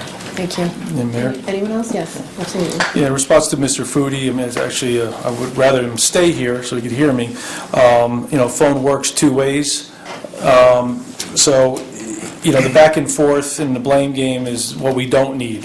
So we do definitely need more dialogue, and my understanding from both Councilman Signorino and Councilwoman Dale that there was some dialogue on the Marshall Hill fence. That's all I heard. I'm not sure if there was any bit more. But either way, I think my impression on even Mr. Foodie's comments is that we definitely need more meetings. And I would hope that he also reaches out to the council liaisons to move forward. Thank you. Okay. Anyone else? Yeah, to Jim, Your idea of a dump trailer is awesome, because the truck you're talking about is sitting right outside over there. That thing will tow anything. But a dump trailer, that's a really good idea. Thank you. It certainly, to echo Ada's point, it definitely would accomplish what the township needs at a fraction of the cost. So thank you very much for that recommendation. Thank you. Anyone else? Okay, I would just like to make 2 or 3 quick comments, one of which is I'd actually like to thank Jim Foodie for correcting me. The last thing I would ever want to do, no, seriously, the last thing I would ever want to do is send out misinformation. Apparently my guest number was actually relatively accurate, but I did indeed think that they had already gone to bond once it was approved. That's the way we would work it here. So I stand corrected. They did not go to bond yet, so that money isn't there. Had they gone to bond, it would have been about $2 million though. But so I stand corrected, and I apologize for that. And with regard to some of the other comments, other than Goldfinch Lane, which we're going to be discussing later, can we direct the administration to look into some of those ideas, like the truck, but also like the outsourcing? Is that something that's feasible for seasonal workers? Because it would give us an opportunity to minimize our exposure while getting to know people before we put them on, and potentially, lose out on probationary periods and everything else. I don't know if that's feasible in a civil service community, but if we can do it, it's... I think it's always good to have options. So maybe we could just look into it. I think overall, the council's goal, obviously when it comes to the capital budget, is to get as much of the equipment in a most cost-effective manner. So if there's other options other than the requests that were made by the department heads that could satisfy those needs, it would make sense to explore them. So, and now Mr. Foodie's back. Now that we all made comments about you, Mr. Foodie, you returned. You'll have to watch the tape, Channel 77, WMTV 77. I had to put my plug in, but yeah, we literally all mentioned your name in very positive ways. Okay, good. So, and yeah, I think the rest would be with regard to the road assessment. So if everybody else is done, we could move on to our next discussion item. I have one more thing for Mr. Foodie. He picked up the challenge for the ball game. These are our uniforms, by the way. Oh, you got uniforms? Oh, all right. I'm going to have to get T-shirts for us. And actually, I will just take 2 seconds of my time and say, so that you don't have to listen to the whole thing, but I basically thank you for correcting me, because the last thing I'd want to do is say anything that was inaccurate, so thank you. You're very welcome. Okay, let's move on to road assessment program, the issue that was brought up by residents of Goldfinch Lane. Yes, thank you, Madam Mayor. We did meet, as we indicated in our memos, we did meet with the residents. The turnout was rather low. There were 12 people in attendance, which did not reflect 12 households. And at the end of the meeting, both Brian Townsend and Eric Miller agreed that we got this feel that it was about 50-50. We did not commit to the residents that it would be a voluntary assessment or that we would do a postcard, but we did suggest a number of things, and we did revisit how voluntary assessments work as opposed to mandatory assessments. So we're seeking direction from the governing body with regard to how to proceed. The residents in attendance did like the idea of it being a voluntary assessment, or if not even a voluntary assessment, but that the governing body would garner what the sentiment from the community was. And it was that was how we came up with possibly a postcard vote, to provide for that sentiment and also to allow the residents to speak with a level of anonymity.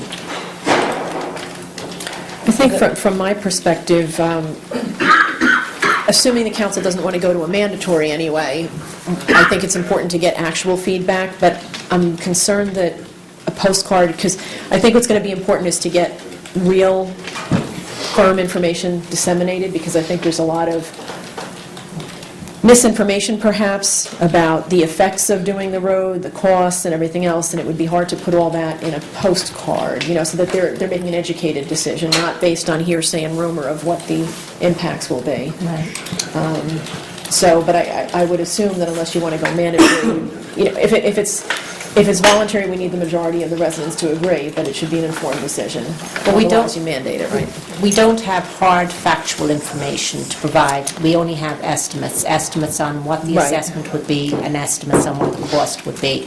Because we have not delved into the project that much, we wouldn't invest staff time No, and to do that. I do agree it would be But we- estimates, but... We could do a letter perhaps that would outline what With a we postcard presented vote, at the right. meeting. With a return postcard, the way you described it in your memo. Correct. Yeah, I just think, I realize there would be cost estimates, and I think council's very familiar with the fact that until you go to bid, you don't know the actual cost, so we'd have to go with estimates. But there were some issues that were raised by the residents that perhaps from an engineering point of view are inaccurate. Correct, but you can't really address those in the letters going out because that's the residents, individuals' sentiment. So, some people at the meeting expressed concern that, the road wouldn't fit. Our engineering department has gone out and they strongly, strongly believe that all the configurations, we can get a road in there and it will not be an issue. Despite that, some of the residents believe that the road will not fit.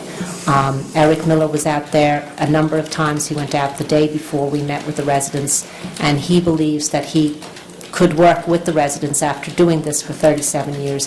He believes he could work with the residents to make sure that those people who, could potentially lose a parking spot, we could come up with an alternate solution. So we wouldn't just go out there with a plan in place based on where we are now. That would happen as we go out and begin the work process and do the surveying. Because some of the residents in Goldfinch have very unique circumstances that they deal with. Some people have driveways that just filter right out onto the road. Some people have parking spots on the road, and there are concerns that they would lose them. We don't have the answers right now as to what the solution for each individual case will be, but we have said to them, we will work on a solution for each individual case. So council, what kind of direction would you like to go? Well, Elaine said something about the Beaver Dam. Correct, yeah. The dam there is an easement from the dam that goes under the road, but again, our preliminary assessment is that would not affect the installation of the road. But is the Beaver Dam an earthen dam? And is it not leaking? I don't know that I What would can happen in a super bad rainstorm? This is a question that a couple of the residents up there posed to me. And that's when we found out that the DEP owns the dam. Right. The DEP owns the dam, and Eric Miller has done his preliminary surveys, and that he does not deem it to be a concern.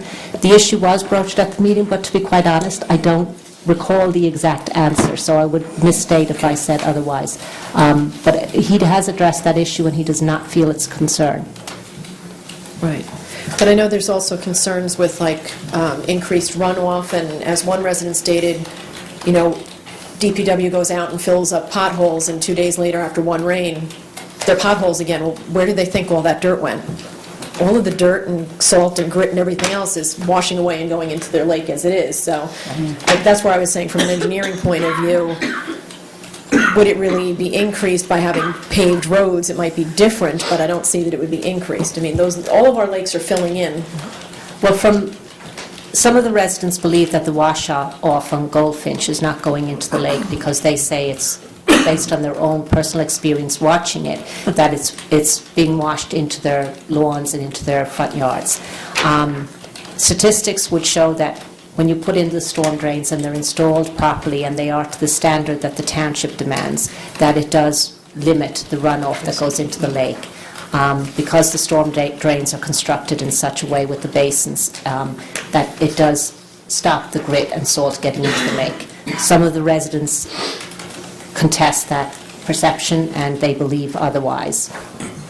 Well, maybe what could be the issue is just us not being able to keep up so far with cleaning those catch basins, We That's don't, probably on what it that is. road, it's a dirt road, they don't have, They don't we have would any. be installing those by Right. virtue of the project, Right. yes. Well, certainly if we were to put catch basins in, they would work, because the whole concept is the debris falls down to the bottom, and then the pipe opening is above, let's say 2-3 feet from the bottom, so it allows the collection of this material, and if maintained regularly, you can vacuum up the material at the bottom, allowing for more debris to collect, so it doesn't wash out. But certainly I could see the point also where the road, you have a buffer, you have the road, you have property, and then the lake, so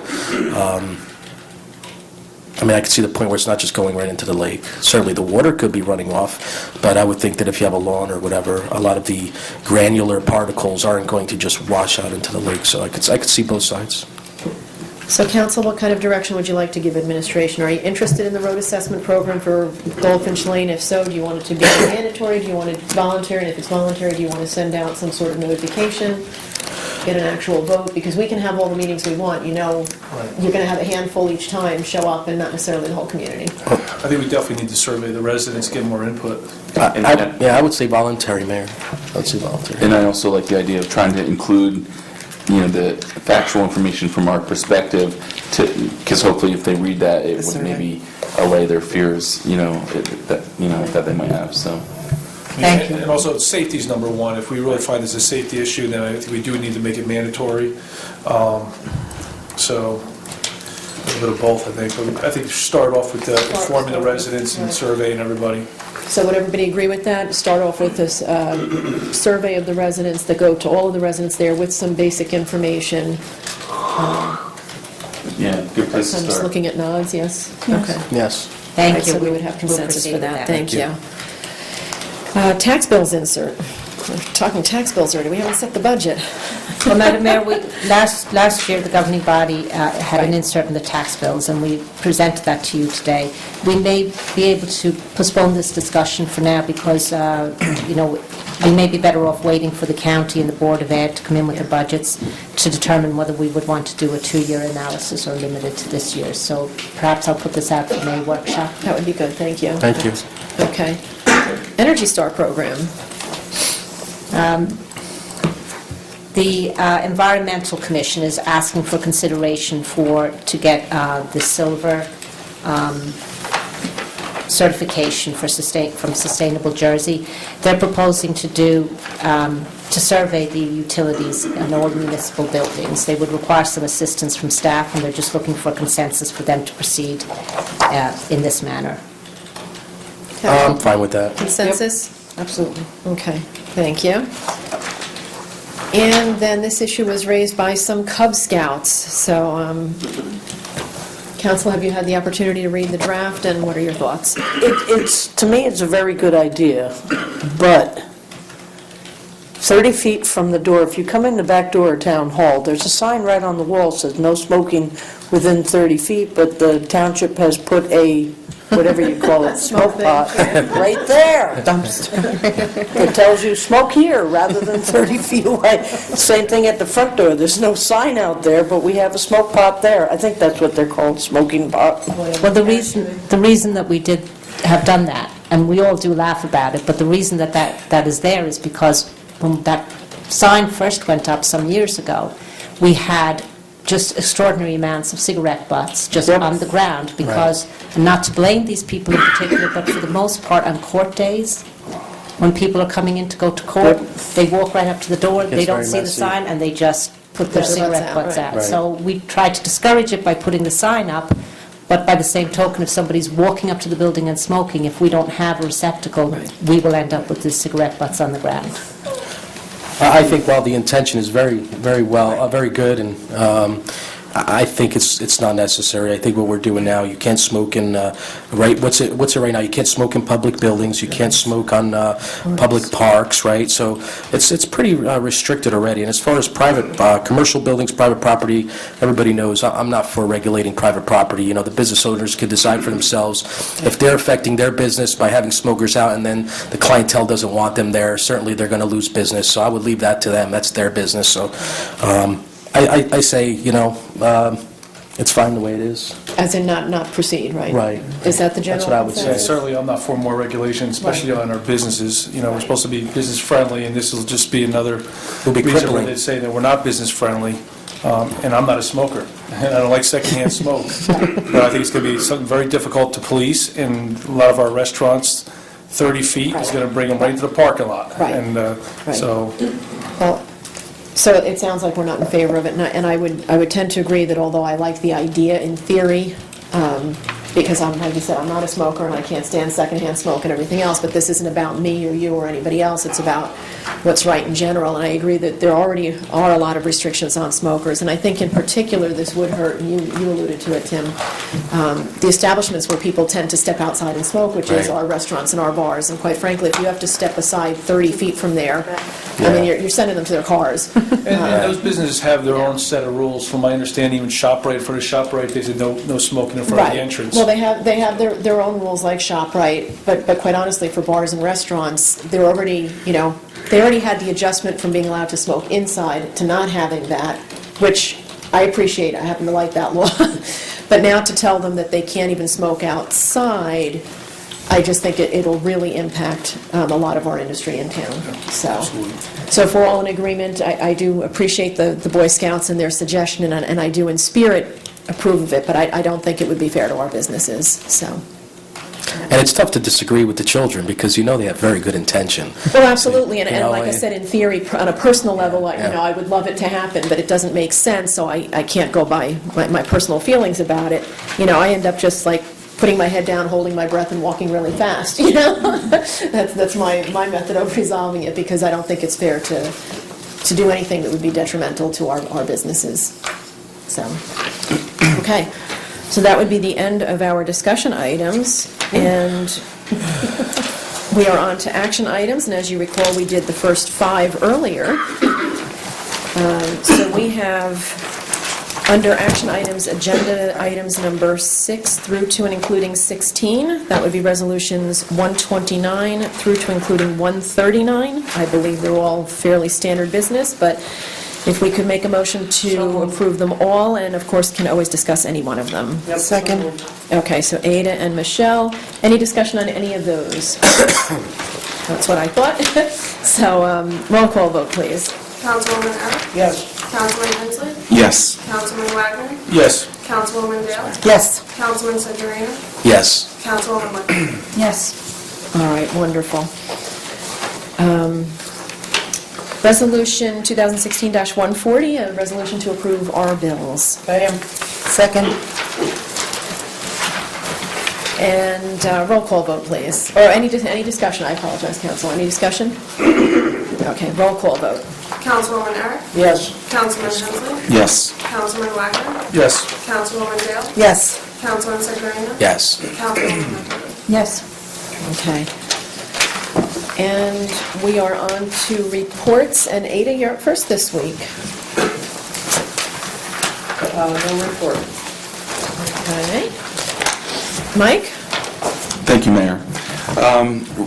Recently, our Economic Development Commission held a special meeting where we got together and they made a recommendation that I'm giving to you all for the removal of one of our alternate members. And I need a council vote making a motion to approve their recommendation. The alternate member himself has far expired the, what's that, is that? It's on the agenda for later. It's not now? Well, it's on the Well, agenda it's for council later. report, right? Okay. Yeah. All right. I I'll save that apologize, for but yeah, later. we have that, for after reports, yeah. Okay. Sorry, Mike. Was that it? Yeah, that's okay. that's my council report, basically. Yeah, you'll have an opportunity to discuss that one when we get to the agenda item. Okay. So, Tim?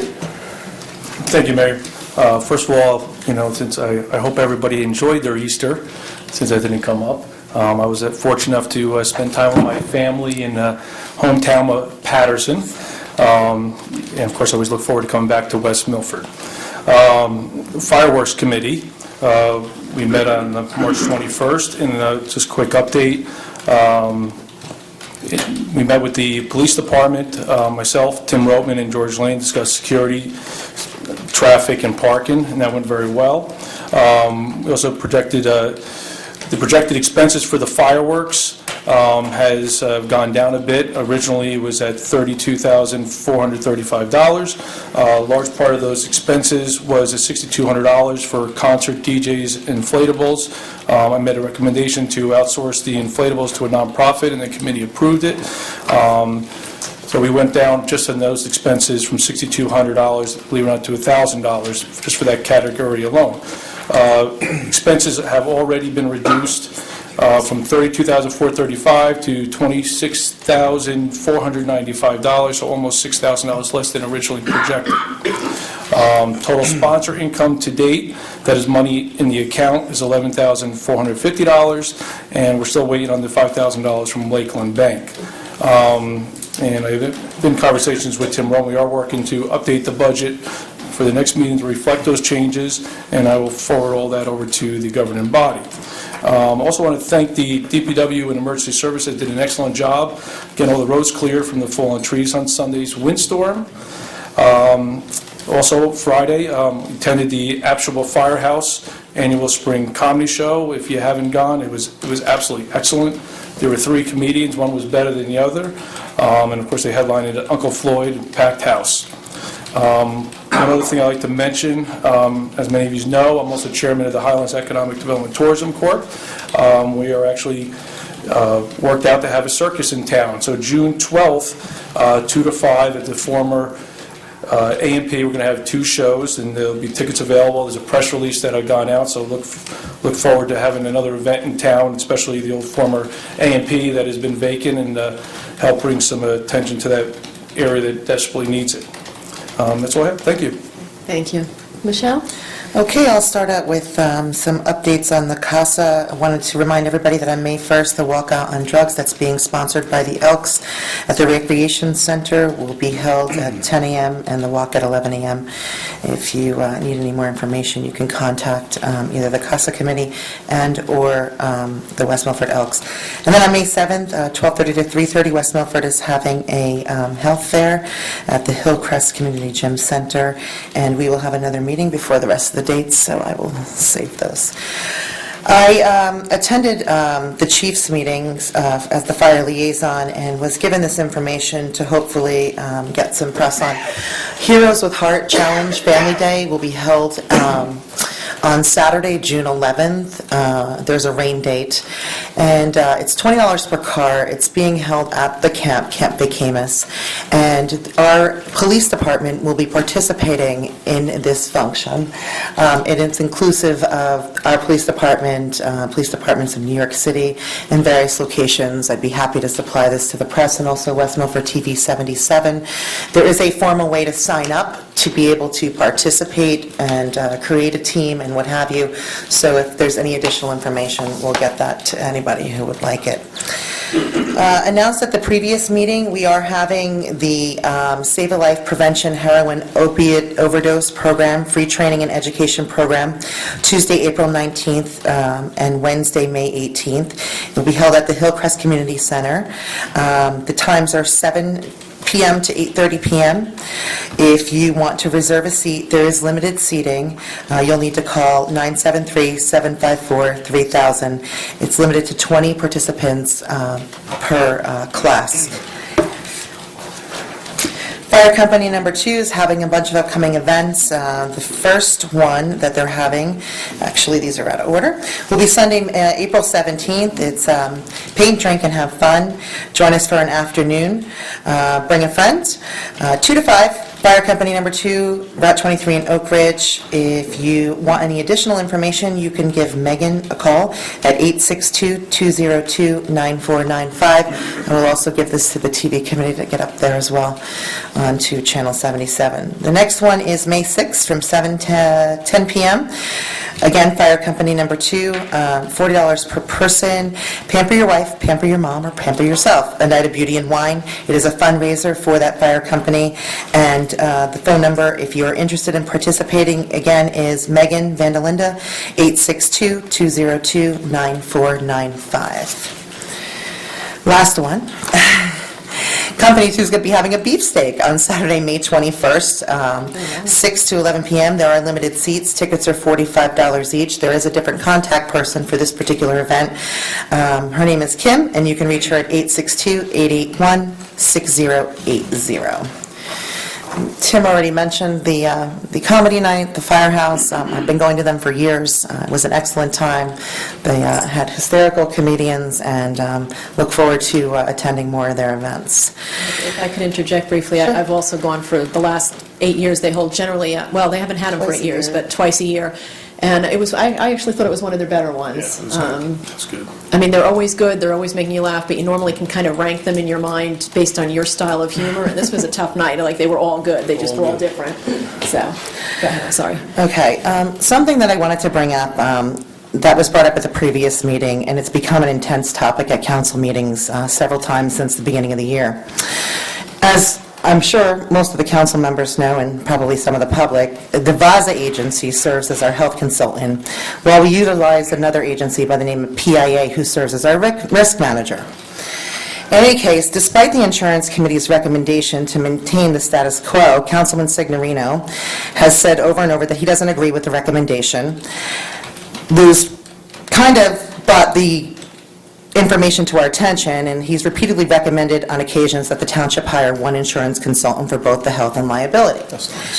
So, with that, not wanting the issue to linger any further and continually pop up throughout the next couple of months, I took it upon myself to do my homework, as I had suggested in the past. I researched both the PIA and the VAZA agency, and with much appreciation for the committee, the insurance committee that we had appointed at the beginning of this year, and the homework that they did do and the information that they did disseminate back to the council was to keep status quo, I believe that a change is indeed in order. I went back to the proposals submitted both by PIA and VAZA agency, and I prepared a comparison chart. At this point, I would like to recommend, and I think that the township would be better served if the VAZA agency handled our health as well as our liability insurance needs. The comparison chart that I did, and I pulled all of the RFQs, RFPs, and what have you. So I have the comparison chart that I would be happy to share, if everybody could pass it down to this way. I looked at the RFQs, I looked at the history of the township, so one of the things I did, I'll start and I'll go category by category. Yes, that's, Okay. I'm sorry, did you get a copy? No, I didn't get a copy. There you go. We need more this way. Oh, sorry. I thought I had given enough. Do you need one, Antoinette? Two more? I only need 10. Okay, great. So if we do look at the comparison, and I'll go by each category. Years in the industry, PIA was 19, VAZA agency was 35. Involvement, bless you. Involvement in the JIF, represents clients, VAZA agency is a founding member. Involvement in the HIF, PIA, broker risk manager, VAZA agency, founding member, broker, risk manager, and fund administrator. Specialty services, PIA didn't have any that I was able to identify. VAZA agency leases proprietary software to provide customized materials such as loss control and education materials, safety brochures, newsletters, manuals, policies, loss control, and checklists, etc. Insurance coverages. The liability coverage is equal to other proposals, and then in the VAZA agency, the liability coverage is equal to the proposal, plus we also get an additional cyber liability coverage to protect the township in case data is breached. History in West Milford. PIA, 6 years with West Milford, represents West Milford in the Morris County JIF. VAZA agency, 23 years with West Milford, solicited multiple proposals on multiple occasions to compare and recommend sources of coverage including funds, self-insurance, and commercial markets. Provides annual comparisons of West Milford benefits to state benefits. Recommended to join the that West Milford join the MEL in 2007, which included the Morris County JIF and the HIF, resulting in an annual savings of over $100,000. Compensation proposal, equal 5% of premium, PIA, VAZA agency, 5% of premium. Based on the research and comparison, I'd like to make a motion to have the attorney notify PIA, our risk manager, that the township is providing 90 days' notice to terminate their contract. I will second that motion. Okay, so we have a motion and a second on the floor to provide notification to PIA for terminating the contract. Correct. And I presume there's a 90-day? Yes, I did look into that. Okay. I would just suggest that we table this so we can verify all the information. Certainly, I have some comments, and I appreciate the homework, so, I mean, whenever it's appropriate, Mayor, just let me know. Well, we have a motion and a second, so Is there a discussion with the motion in a second, or? we can do discussion, right, and then roll call vote. But there is a motion and a second, so there would be a vote. So discussion, yes. Okay, so if I may, Mayor, just to clarify, since I've been on the council, we did have two vendors when I first got on, because I actually watched from the audience. There was sort of a, I guess, a competition, which is great. You know, you had different vendors and, you know, kind of give their spiel, I guess, you know, on how they would provide services. And certainly since that day, since we hired, the township hired the two different vendors, that seemed like we were saving money, we were getting checks from the health, and we were saving money for not only for the township, but also for the houses, the first responders that were signing on with the other vendors. So certainly to that extent, I was happy to see that we were saving money. The one question that I've never had satisfied from my aspect was, how do we have a fair competition? And it could be 10 vendors, it could be 20 vendors. The point is, the point that I had tried to make from the beginning was, we get our health, we purchase the health from the vendor who owns the store, was the point that I was trying to make, as opposed to having a vendor that will go out to several stores, so to speak, right, and try to compete for the best prices. So I think that the incentive isn't there for one as it is for the other, and that's the point that I was trying to make. So as far as whether we have one vendor or two vendors, I've supported having two vendors for years now. Certainly that is not even the case. It's about what will save the town money, and I feel like we've never focused on what is going to save us money. Maybe there's been comments about what's a better fund, and we, you know, it's always repeatedly said that, oh, we get a check, we get a check. Certainly we can get a check. I don't know if they're raising rates and then giving us a check. You know, I'm not an insurance broker, I'm not insurance, I'm not in the fund, but it's certainly as a council person representing constituency, these are questions that I need to ask. I want to make sure that we are going to get the best bang for our buck. And it's kind of hard because I know there were comments at the meeting I think that Michelle was referring to, where when I said, well, we should have some kind of you know, a fair bidding process or whatever, and the statement was said that, you know, it's just like any other bid. You know, when you go to build a building, you have a, you know, a fair contract bids, a competitive bidding, which is not the same thing. It cannot be the same. Not because I don't want it to be or I do want it to be. It's just the fact that, you know, one vendor who owns the store has all the data on every person that is employed in this town, and by law, and I do not support the idea of giving that information to somebody else because that is people's privacy. So that's just my concern, and that's where I was raising the question. So when, you know, the response is just, you know, oh, that's crazy, you know, that we're not looking out, like, then that's a whole different story. But this is where my concerns stem from. So certainly if we were to have two vendors or have one vendor is not the issue. It's just certainly I want to make the best decision based on us, you know, having a fair and open process and having competition. I mean, really, we need to have competition. And I understand that there's restrictions, there's laws in the insurance industry, and that I do not know. But as a person, as a layman, I certainly think that that should be the case, So I did look into a portion of what you were saying, and the joint insurance funds laws are regulated by the Department of Banking and Insurance. So, and if you look at the bylaws, they indicate that it would constitute no conflict whatsoever should exist with Vaza as the program manager, as he had done for 23 years prior to the switch being made. It's part of his contract with the HIF to service his members, and, you know, the Department of Banking and Insurance regulates and audits these bylaws and processes, what have you, and there's never been any issues. Right. And if we can't get the competitive analysis that you're asking for, we have to go on what we have. And what we have is the information that I've disseminated tonight to my colleagues in order to make the proper decision on what is the best representation for West Milford. The cost of the premiums are exactly the same. So when we talk about cost, we're looking at the exact same cost. When we look at services that are provided to the municipality, and you look at what PIA represents versus the Vaza agency representing, I see an imbalance, and I think that we would be better served by the Vaza agency. Well, certainly, you've, you know, at least you've tried to do your homework, and I appreciate that, and I appreciate you bringing this table to us. My thing is the fact that I've asked a question, it's the largest ticket item on the budget. I find it scary that, you know, we have council members raising questions, I get threatened, you're bringing it up, now you're ready to fire people, because all I asked was, can we have some kind of way to know? I just want to know, as an individual council person, that we're getting the best bang for our buck. And I don't get that from the way it's being done. And that was the question at that meeting, was, is there a way that we can try to get it so that it's a little more competitive, so that we can see where and how we're saving the money? And that was really met with great opposition and insult, and that wasn't the intent to begin with. If I might, I don't ever intend to insult the council people, but the RFQ process is the competitive process allowed under the local public contracts law for the services provided by the VASA agency and PIA. That is the mechanism by which the local public contracts law allows you to get competitive proposals.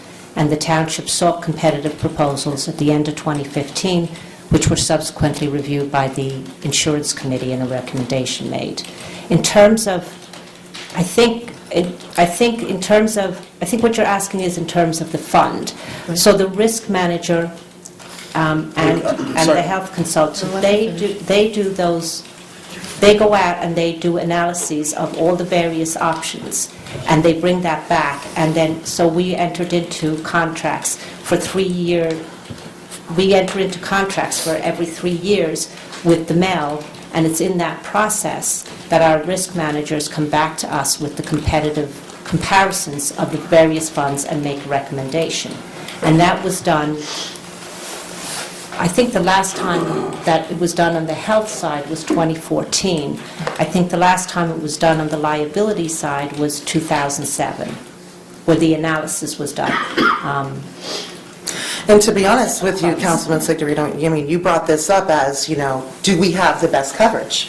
Do we have the best people representing the municipalities? So I worked with what I had received from the bids, from the RFQs, looked at what the costs were, compared what services we get from one agency to the services we get from another agency, and at this point, But it's you can't, clearly... because they don't provide the same thing, is the point. They do not provide the same services, so you're not comparing apples to apples. And I understand what you're saying. You went with the information. We all did.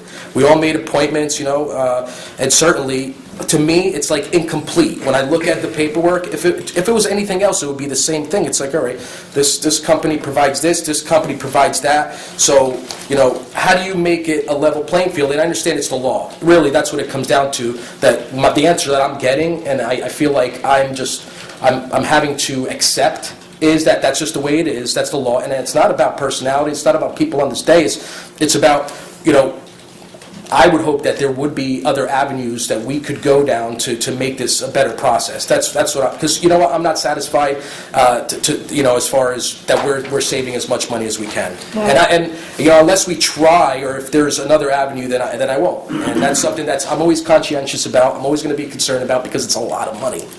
And nobody's denying Actually, it. if I could ask, I'm going to ask Fred, who is involved with the MEL and everything, to maybe just clarify, because it's my understanding when it comes to like cost savings and stuff, it's my understanding like if we're part of the MEL, it doesn't matter which broker you use, they're going to get the same quotes. It's no different than if you go to Horizon, Blue Cross Blue Shield, their PPO Gold.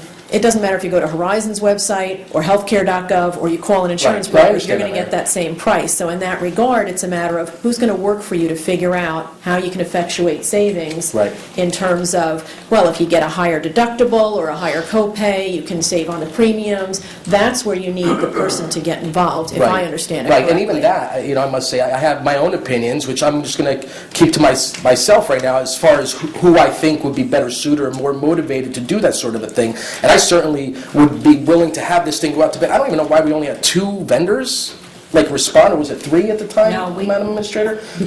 We got six responses. And if you recall, at the first insurance committee meeting, we negated, I'm going to say, That's 4 right of off the those bat. because they were charging a higher, their fees Right, their were going fees to were be higher. just made, there's a big difference. So I'd like to go back to No, but Mayor, I'm sorry, but explanation. because to the comment that you made, and Fred, maybe you can clarify this. So, you're saying that obviously if you go to if you're going to go to the MEL, doesn't matter which vendor you go to, because they're going to get the same coverage, the cost is the same.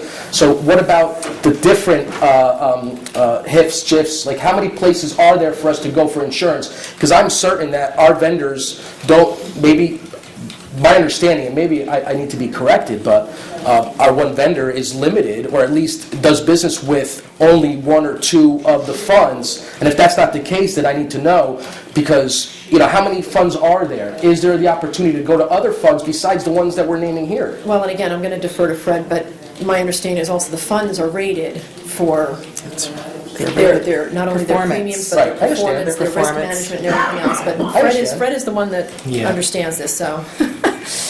Good news, bad I was gonna news. say, The not good to throw news you under is, the bus, I do work for the MEL, the Marsh Jiff, and the Health Insurance Fund. But in this case, we're not talking about specifically, whether you're going to stay with them or anything else. But I just want to disclose that. With respect to the process, I think what the mayor said is accurate. Both of these agencies, who both are very active, both of them, they help place and then monitor and provide you with services for your coverage. And the mayor's correct, no matter who places you, and there's some towns, and this I don't recommend, they don't even have a risk manager. No matter how they place you, that savings is derived based on your performance and things of that nature.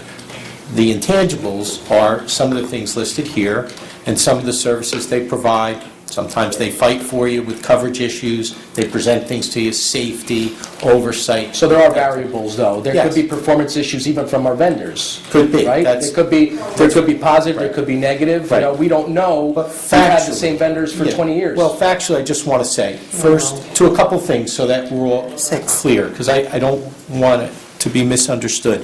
As far as someone who's running the store and also providing you with information or coverage or has all the information, I know exactly what you're saying, and I could understand where it's coming from, but I can tell you that that's not the case, even though it looks on paper that you would ask the question. It's not the case at all. Anybody who wants to look for health coverage and you say, I want to put this out or survey other entities, in the case of, for example, the VASA agency, even though he works as an administrator for the Health Insurance Fund, one, he doesn't have any additional information, to your point.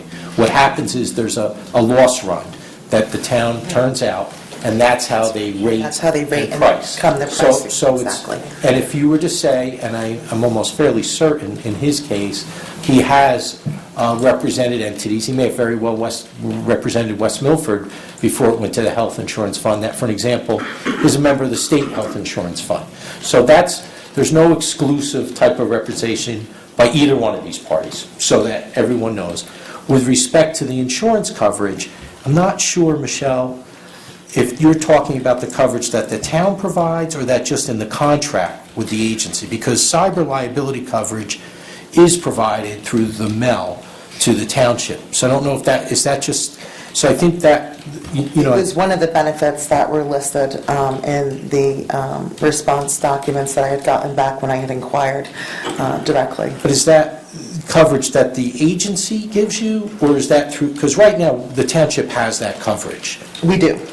Yeah, we have that through the MEL. Okay. Yeah, so I think the coverage would be the same on the chart, at this point in time, as far as the agencies. And I think those are the only two things I wanted to clarify that. Mr. Vaza, as the administrator, I don't believe it's of any moment, because he can certainly find the best, at your direction, survey and find the best arrangement. So could the PIA agency. It's an even playing field. One in no Doesn't way have an is advantage supposed over to have there. an advantage there. And also just the coverage issue. I hope that explains. Well, it does, and I appreciate you elaborating on a lot of that. And I know you said that there's no reputation of exclusivity, but to me, that's not an answer that satisfies my question to begin with, Certainly, the willingness to go out there and find a better product or find a less expensive product to achieve the same goal is something that I'm not convinced of. And at the end of the day, we can agree to disagree, and that's fine. Well, just for some history, though, prior to joining the MEL, the township was self-insured, and we had higher loss claims than we had assessments. So by joining the MEL, which was Vaza's recommendation, we literally saved it was like $800,000 or something like that, because now we're in a pool of communities that had lower loss ratings, right? Like, isn't the Mel one of the highest rated? You know, and again, Because it's I polled represent based on them. who's in there. But your membership in the Mel and the Morris Joint Insurance Fund, first of all, you had to apply to get in. And you are situated. This is what, the Mel? In the Mel and the Morris JIF, in both very successful funds. And the only fund that's out there that, first of all, is really nonprofit, so you're not paying for anyone's profits. And secondly, so that you know, they're the only fund that hasn't had retroactive assessments when the lost years pile up. When the township left, they were self-insured, but then you went to the New Jersey Intergovernmental Insurance Fund. When you went there and left, you received assessments for prior years and bills, to which the township opposed. But a lot of funds, you know, in fact, have those retro assessments. Not unless you're assessing higher earlier, and then you don't need to. Well, no, but to the mayor's point, you had a lower premium. I get what you're But saying. that you could always go out and you have the right to compare. Right, it's still not allowing me the opportunity to see where we would be able to, if there were an opportunity to save more money, that's all I'm saying. Okay. Any further discussion? Then we have a motion and a second on the floor. So roll call vote, please. Councilwoman Eric? Yes. Councilman Hensley? Yes. Councilman Wagner? No. Councilwoman Dale? Yes. Councilman Signorino? No. Councilwoman Lichtenberg? Yes. Okay. So that vote passes 4-2 to notify PIA of the 90-day termination clause. Yeah. Okay. So assuming that the motion is passed, can I ask that the mayor and administrator execute an agreement with the VASA agency and for the position of township risk manager? You have to give a 90-day notice? Yes. Oh, I'm sorry, yes, and the 90 days notice to PIA. So you're saying basically to hire the VASA agency as Correct. risk manager effective whenever the other contract is terminated? Correct. Okay, which is roughly 90 days from now. That was a motion? Yes. Yes. And it had a second. Okay. Any discussion? You just, Yeah, this is what happens when you ask questions, so that's fine. I mean, it's the will of the council. Lou, it wasn't just a question, you made an insinuation that the rest of the council... Well, I don't feel comfortable with it, Excuse me, I was Michelle. talking. Sorry. You made an insinuation that the rest of the council was not interested in saving the township money, and I take objection to that. I did my homework, and I came up with the information. And you flex your muscles, that's fine. No, I did the homework, and I came up with the information that clearly showed the differentiation between the two. No problem. Okay. Is that information verified by our administrator?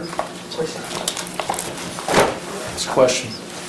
I'm seeing this tonight for the first time, but I reviewed the proposals with the insurance committee, which is the last time I looked at Yeah, them. I'd appreciate it if you still, even though we're probably voting on it, but if you could verify it, I'd appreciate that.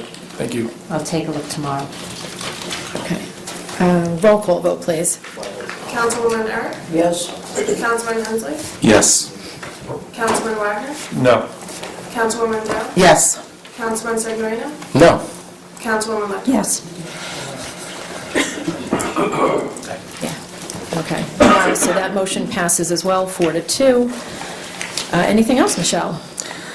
No, I believe that was it. Okay. Lou? Thank you, Mayor. I really didn't have anything to report tonight, except I was going to just say that, I hope everybody did have a happy Easter. I know Tim took care of that, but still, just the same. It was certainly a great weekend, and I hope that was the case for everybody. I did want to ask, as far as the fireworks, has the decision been made, or is that going to be up to the council as to whether or not we're going to charge? Because I know that there's been discussions, and some people agree, some people disagree. So I just want to, get an update on that, and how does that work? It was up to the committee, correct, Tim? The committee had voted. Came into this late, so it was already decided prior to this year, so... Was it decided? I mean, Yeah, I the did committee express did that I would hope that we don't charge, but the committee made their decision.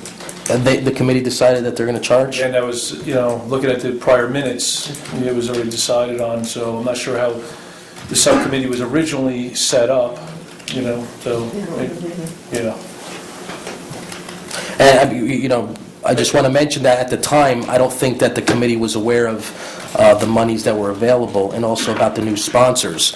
I feel like, I personally would like to see there being no fees, and certainly I would like to see us get enough sponsors to cover all the expenses. Ultimately, that would be great. But I think that for us to have a successful annual event, just because I've seen in the past the reactions of people with the fees and the hiking of fees, and it still wasn't enough, people were in the red. So it looks like we're taking a different approach to the whole thing, and if we could satisfy the cost and not charge, I think that, especially as a first-time event, I think that would really help kick it off. I think if you could wait on, maybe we could put a vote on that at another meeting, but like I mentioned, we are working the numbers down. I think we'll have a better feel for it next month.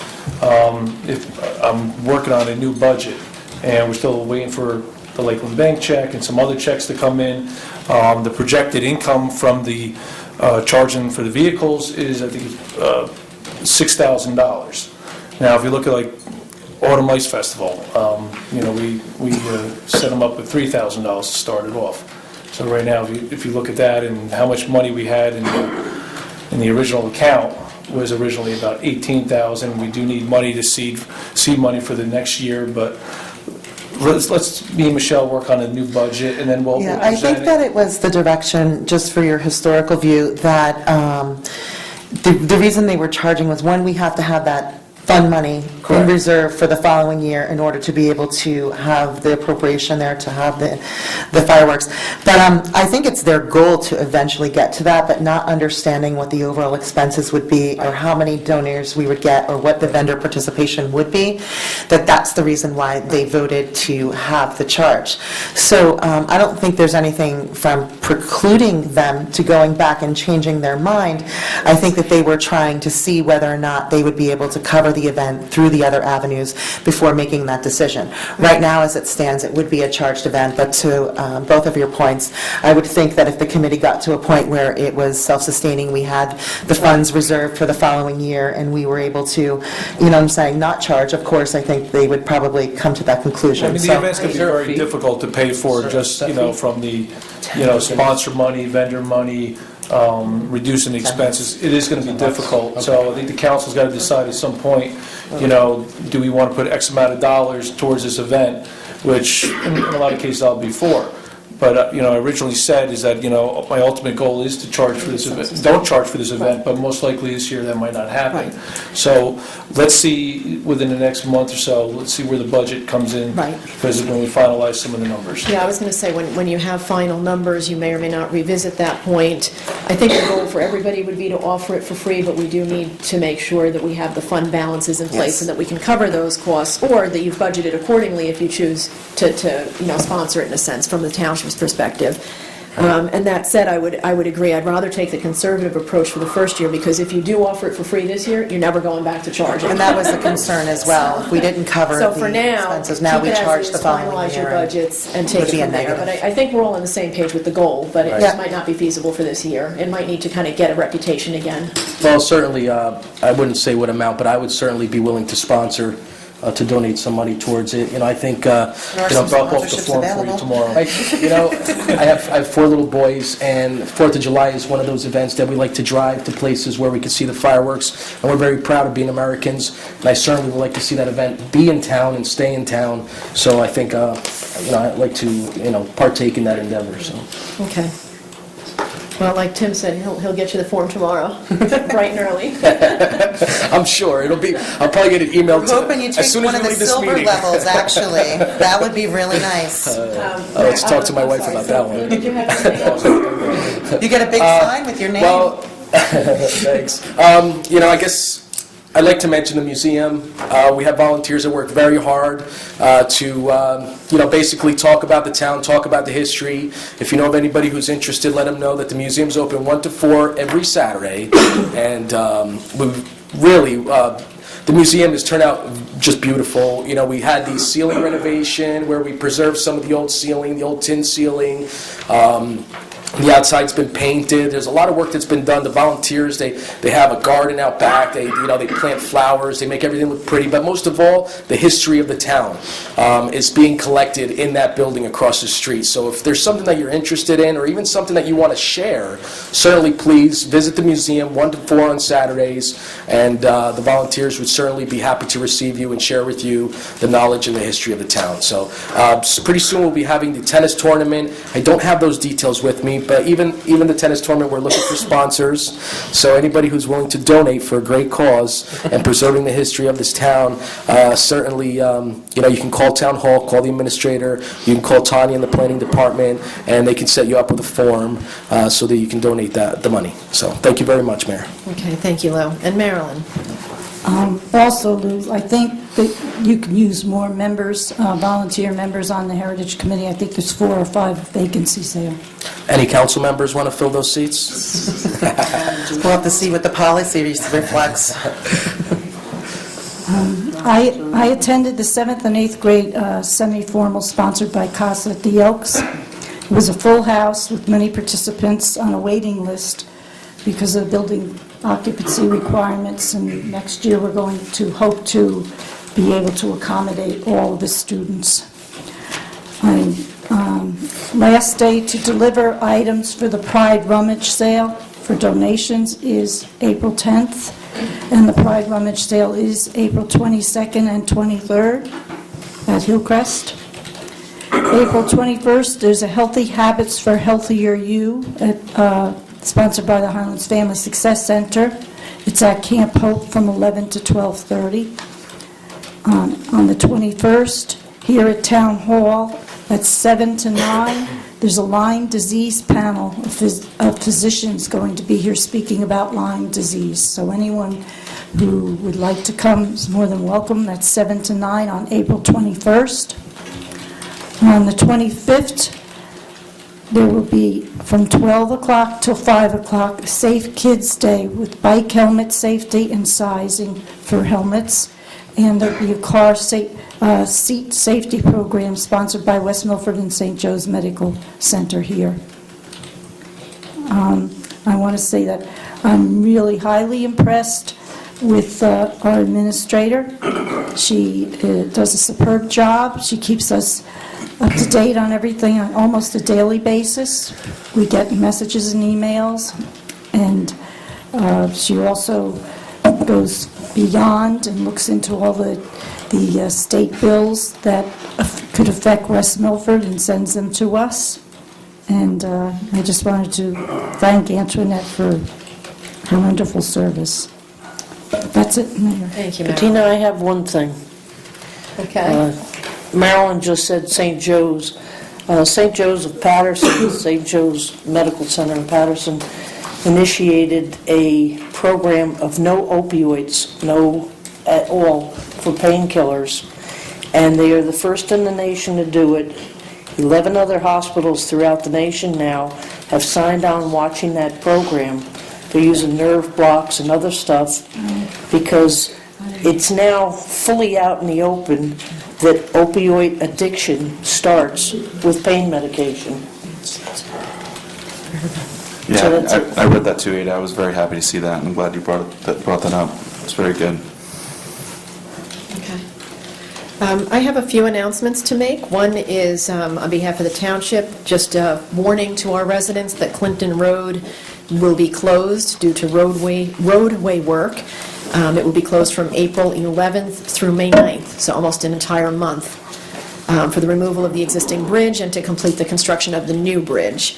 Signs will be posted on Clinton Road as well as Van Orden Road, and the police department will be posting an advisory on Facebook and Nixle. The boat launch, for those of you interested for fishing, will still be accessible during that time, but forget driving across it. So please make a note of that if you use Clinton Road, April 11th through May 9th, okay? I know I mentioned it earlier, but in case people are tuning in later, the council made a decision tonight for the Volunteer of the Year Award for 2015, and that is Mr. Ted Hajak. And the former Mayor's Committee made it their selection of the Mary B. Hasse Lifetime Volunteer Award, and that is Mr. Ed Rada. So congratulations to both of them. Again, our volunteer... volunteer meeting where we recognize them and all volunteer organizations will be April 20th. It's a Wednesday night, and I would encourage all volunteer organizations to please sign up through the clerk's office. Let us know if you're interested in speaking. It doesn't have to be anything formal. It doesn't have to be lengthy, but come up, talk about your organization. Tell us what you do, what your needs are, what your next events are, if you need membership or not, and everything else. This entire community is based on volunteerism, so we want to hear from you, and I'd welcome you to come.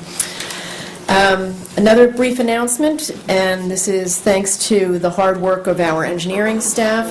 We did receive an NJDOT grant again for the Ridge Road project in the amount of $248,000 and change, so thank you for that application. Marilyn, you touched upon it, that our administrator sent us some legislation that has been introduced, and I was wondering if council, if you looked at it, if you're interested in putting this on the agenda and supporting any of it. Absolutely. But, you know, they're all I looked basically at it briefly beneficial. today. Yeah. You should have One of definitely have them. discussion. Yeah, absolutely, that's something that we put it on for a discussion, but it would be nice to show our senator support. Yes. One of them is for any communities that are at least 99% in the Highlands, AKA West Milford and Ridgeway, that there would be an exemption of 50% of the sales tax for purchases made. There's, of course, exclusions like cigarettes and alcohol and things like that, but basically most retail shops, if this were to pass, we'd get a 50% exemption, so our sales tax in West Milford could conceivably be 3.5% except on certain excluded items. Right.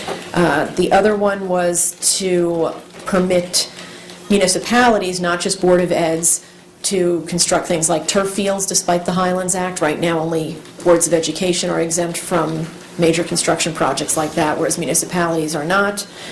And of course, the other one is our own watershed legislation. So, but yeah, if you're agreeable, I think we should, discuss it, see if we're fully in support of it. Certainly the concepts are good, and then maybe pass a resolution showing our support. Yes. Great. The other one you're referring to also was Bill 297. That's the one that establishes the appraisal method for taxation. Right, that's the one I said, that's our watershed, yeah, And then that's Betty Lou exactly. Croce had one in there on drugs, a bill to educate. Bill 268. Yeah, educate. I thought that would be a very good one for us to look at as well. Actually, that bill is like a model off of the program that Ada and I went to at that Morris Hills School that I brought up the 4 steps. Yeah, I That's a briefly looked great at it, but I thought program. that would be another good one to add if we can. Maybe the Board of Ed. I somehow reps missed that one. I didn't see can that one. speak to the Board of Ed about that bill so that they know that it's available out 628? there. No, We have it in our email. 268. 268. So we can discuss them then. And then the last item, which I could wait till our next session, but it just makes sense now, is I would like, based on our conversations in executive session, to have a mayor's appointment of Ed Steins to the position of Director of DPW, with advice and consent of council effective immediately. So if I put that forth, I need a motion, So moved. please. Second. Second, thank you. And roll call vote. Councilwoman Eric, Yes. Councilman Hensley, Yes. Councilman Wagner, Yes. Councilwoman Dale, Yes. Councilman Signorino. Yes. Councilwoman Licton. Yes. Thank you, council. And from there, we have either administrator, attorney, administrator, so we'll go with Antoinette first and save Fred. Madam Mayor, I only have one thing from my administrator's report, just to draw your attention to Greenwood Lake Bi-State Commission has asked for a letter to be signed showing that the town gives approval to their drawdown, and if there's no objections, then I will sign that letter tomorrow. I don't have an objection. That's fine. Mayor, if I may say one more thing. Oh. I just wanted to let the council and the attorney this year, hopefully, that the softball game is on June 11th for your calendars. I believe it will be 3:30, and July 11th. Oh, no, I'm sorry, June 11th. Up at the same field as last year, up in back of Macapan. And this year, we've decided our uniforms are going to be our beautification shirts. Nice. So all the participants, I will see that any of the other department heads that participate get our shirts also. I hope we have everybody here saying yes, they will participate in this. Actually, don't get annoyed at me, but it turns out that I'm going to be out of state that day, so Okay. I won't be here. I know you're star player, I'm sorry. Me too. I'm kidding. I do have to say I was also, fully planning on being there. I was even going to have opening remarks and everything at Relay for Life, but an unexpected I do have to state need arose. that I will not be able to make the fireworks. I wish that I could be there, but I'm also happy because my older son is getting married that weekend. Congratulations. Okay, that was it, Anthony? That was it for me. All right, Fred, you have this like huge list in front of me. Yeah, I do. It should be short. I only have 2 items. One is, the township has been part of the affordable housing litigation that the Supreme Court says if you want protection and be able to zone for properties on the local level, you have to comply and seek court approval as opposed to the old COA, Council of Affordable Housing. We are before Judge Brogan. We're scheduled for this Friday, but the special master cannot make it. That is Joe Burgess, who's looked over the plan and is advising the judge. So it's been moved to May 6th. But at this point, we have all of the, reporting requirements are in. And, I don't know if it'll be a final hearing that day or just a conference, depending on what happens. But I can say this, at this point, everything has been done, whether it be the planning board or the governing body. And, with this far along, it's been achieved without any rezoning for any additional type of affordable housing sites. The township has, consistently over the years, complied, and with the Highlands restrictions, it's been limited as it is, but we're very close, and I'm hopeful that would bring that to an end. And the only other thing I wanted to ask is, it will continue to be active with respect to the tax appeals with Newark. And I just wanted to ask if, and that sometimes it can be short, if we can reach it, if we could just list it for executive session for each meeting that the governing body goes in, and I could just give a brief update at that point in time. Okay. All right, and that's my report, Mayor. So what are all Yeah, those no, notes no, then? they're just You notes from scared me. tonight's You've got like how many? That's fine. Okay, and then we're on to, he was scaring me, seriously. Resolution 2016-141 is a resolution of the Township of West Milford, County of Passaic, State of New Jersey, accepting resignations tendered. So moved. Second. Any discussion? And we'll just do an all in favor. Aye. Not really much we can do if somebody's resigning, so. And then Resolution 2016-142, Mike, this is what you were referring to earlier. It's a resolution of the Township of West Milford, County of Passaic, State of New Jersey, to create a vacancy on the Township's Economic Development Commission, and that would be based on a recommendation from that commission.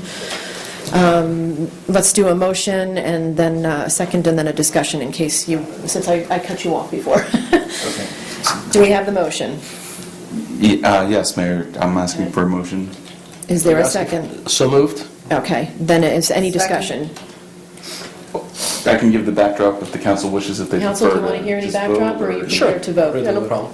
If you give a brief one, Mike. Yeah, no, just basically, the one commissioner in question has come to 2 meetings in 2 years. And I've watched both of our co-chair people, kind of looking anxiously at the clock and not being sure if they were going to reach a quorum. And then, sure enough, people would walk in a few minutes late, and then boom, we would have a quorum. But, I didn't think they should have that stressing and anxiety in reaching that quorum so we could function as a commission. So, Okay. they came up with the idea of, moving that into effect and having the, recommending to the council to create a vacancy. That way they could start on time also instead of... Yeah. Mike, you said that he's only attended 2 meetings? 2 meetings in 2 years. 2 years. Okay, so this is just, for the record, it's just due to the lack of attendance. Oh, Right, okay. And was any kind of excuse given or request to be excused made? No. Okay. Has the chairman reached out to him? Last year, yes, and then he appeared once. you know. But already in the books, there's a rule, like, if you Right. have so many That's why we were meetings, so we already have that clarifying that it was- provision, right? Okay, and for the record, it's fair to say at this point, this is what it's based on. That's what it's all about. Based on attendance, Right. yeah, that's why the clarification was Okay, brought up. I appreciate So- that. Okay, so if there's no further discussion, we can do a roll call vote. Councilwoman Eric, Yes. Councilman Hensley, Yes. Councilman Wagner, Yes. Councilwoman Dale, Yes. Councilman Signorina, Yes. Councilwoman Lichtenstein. Yes.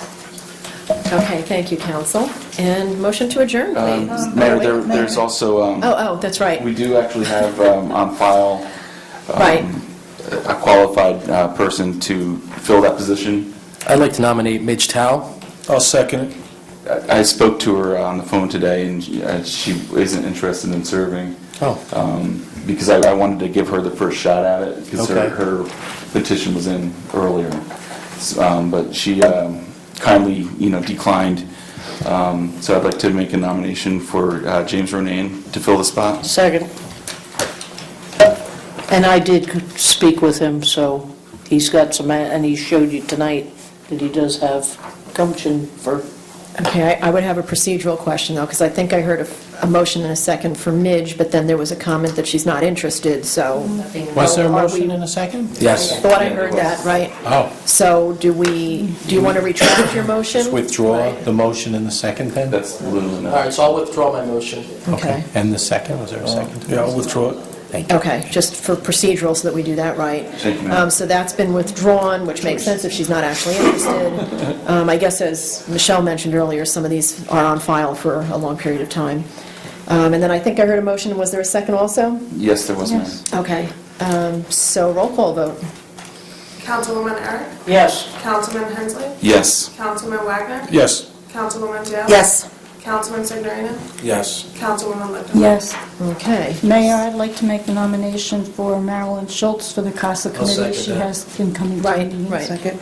Yes, and because there is a citizen in that position, I would like to pull mine back. Right. Okay. For the record, right?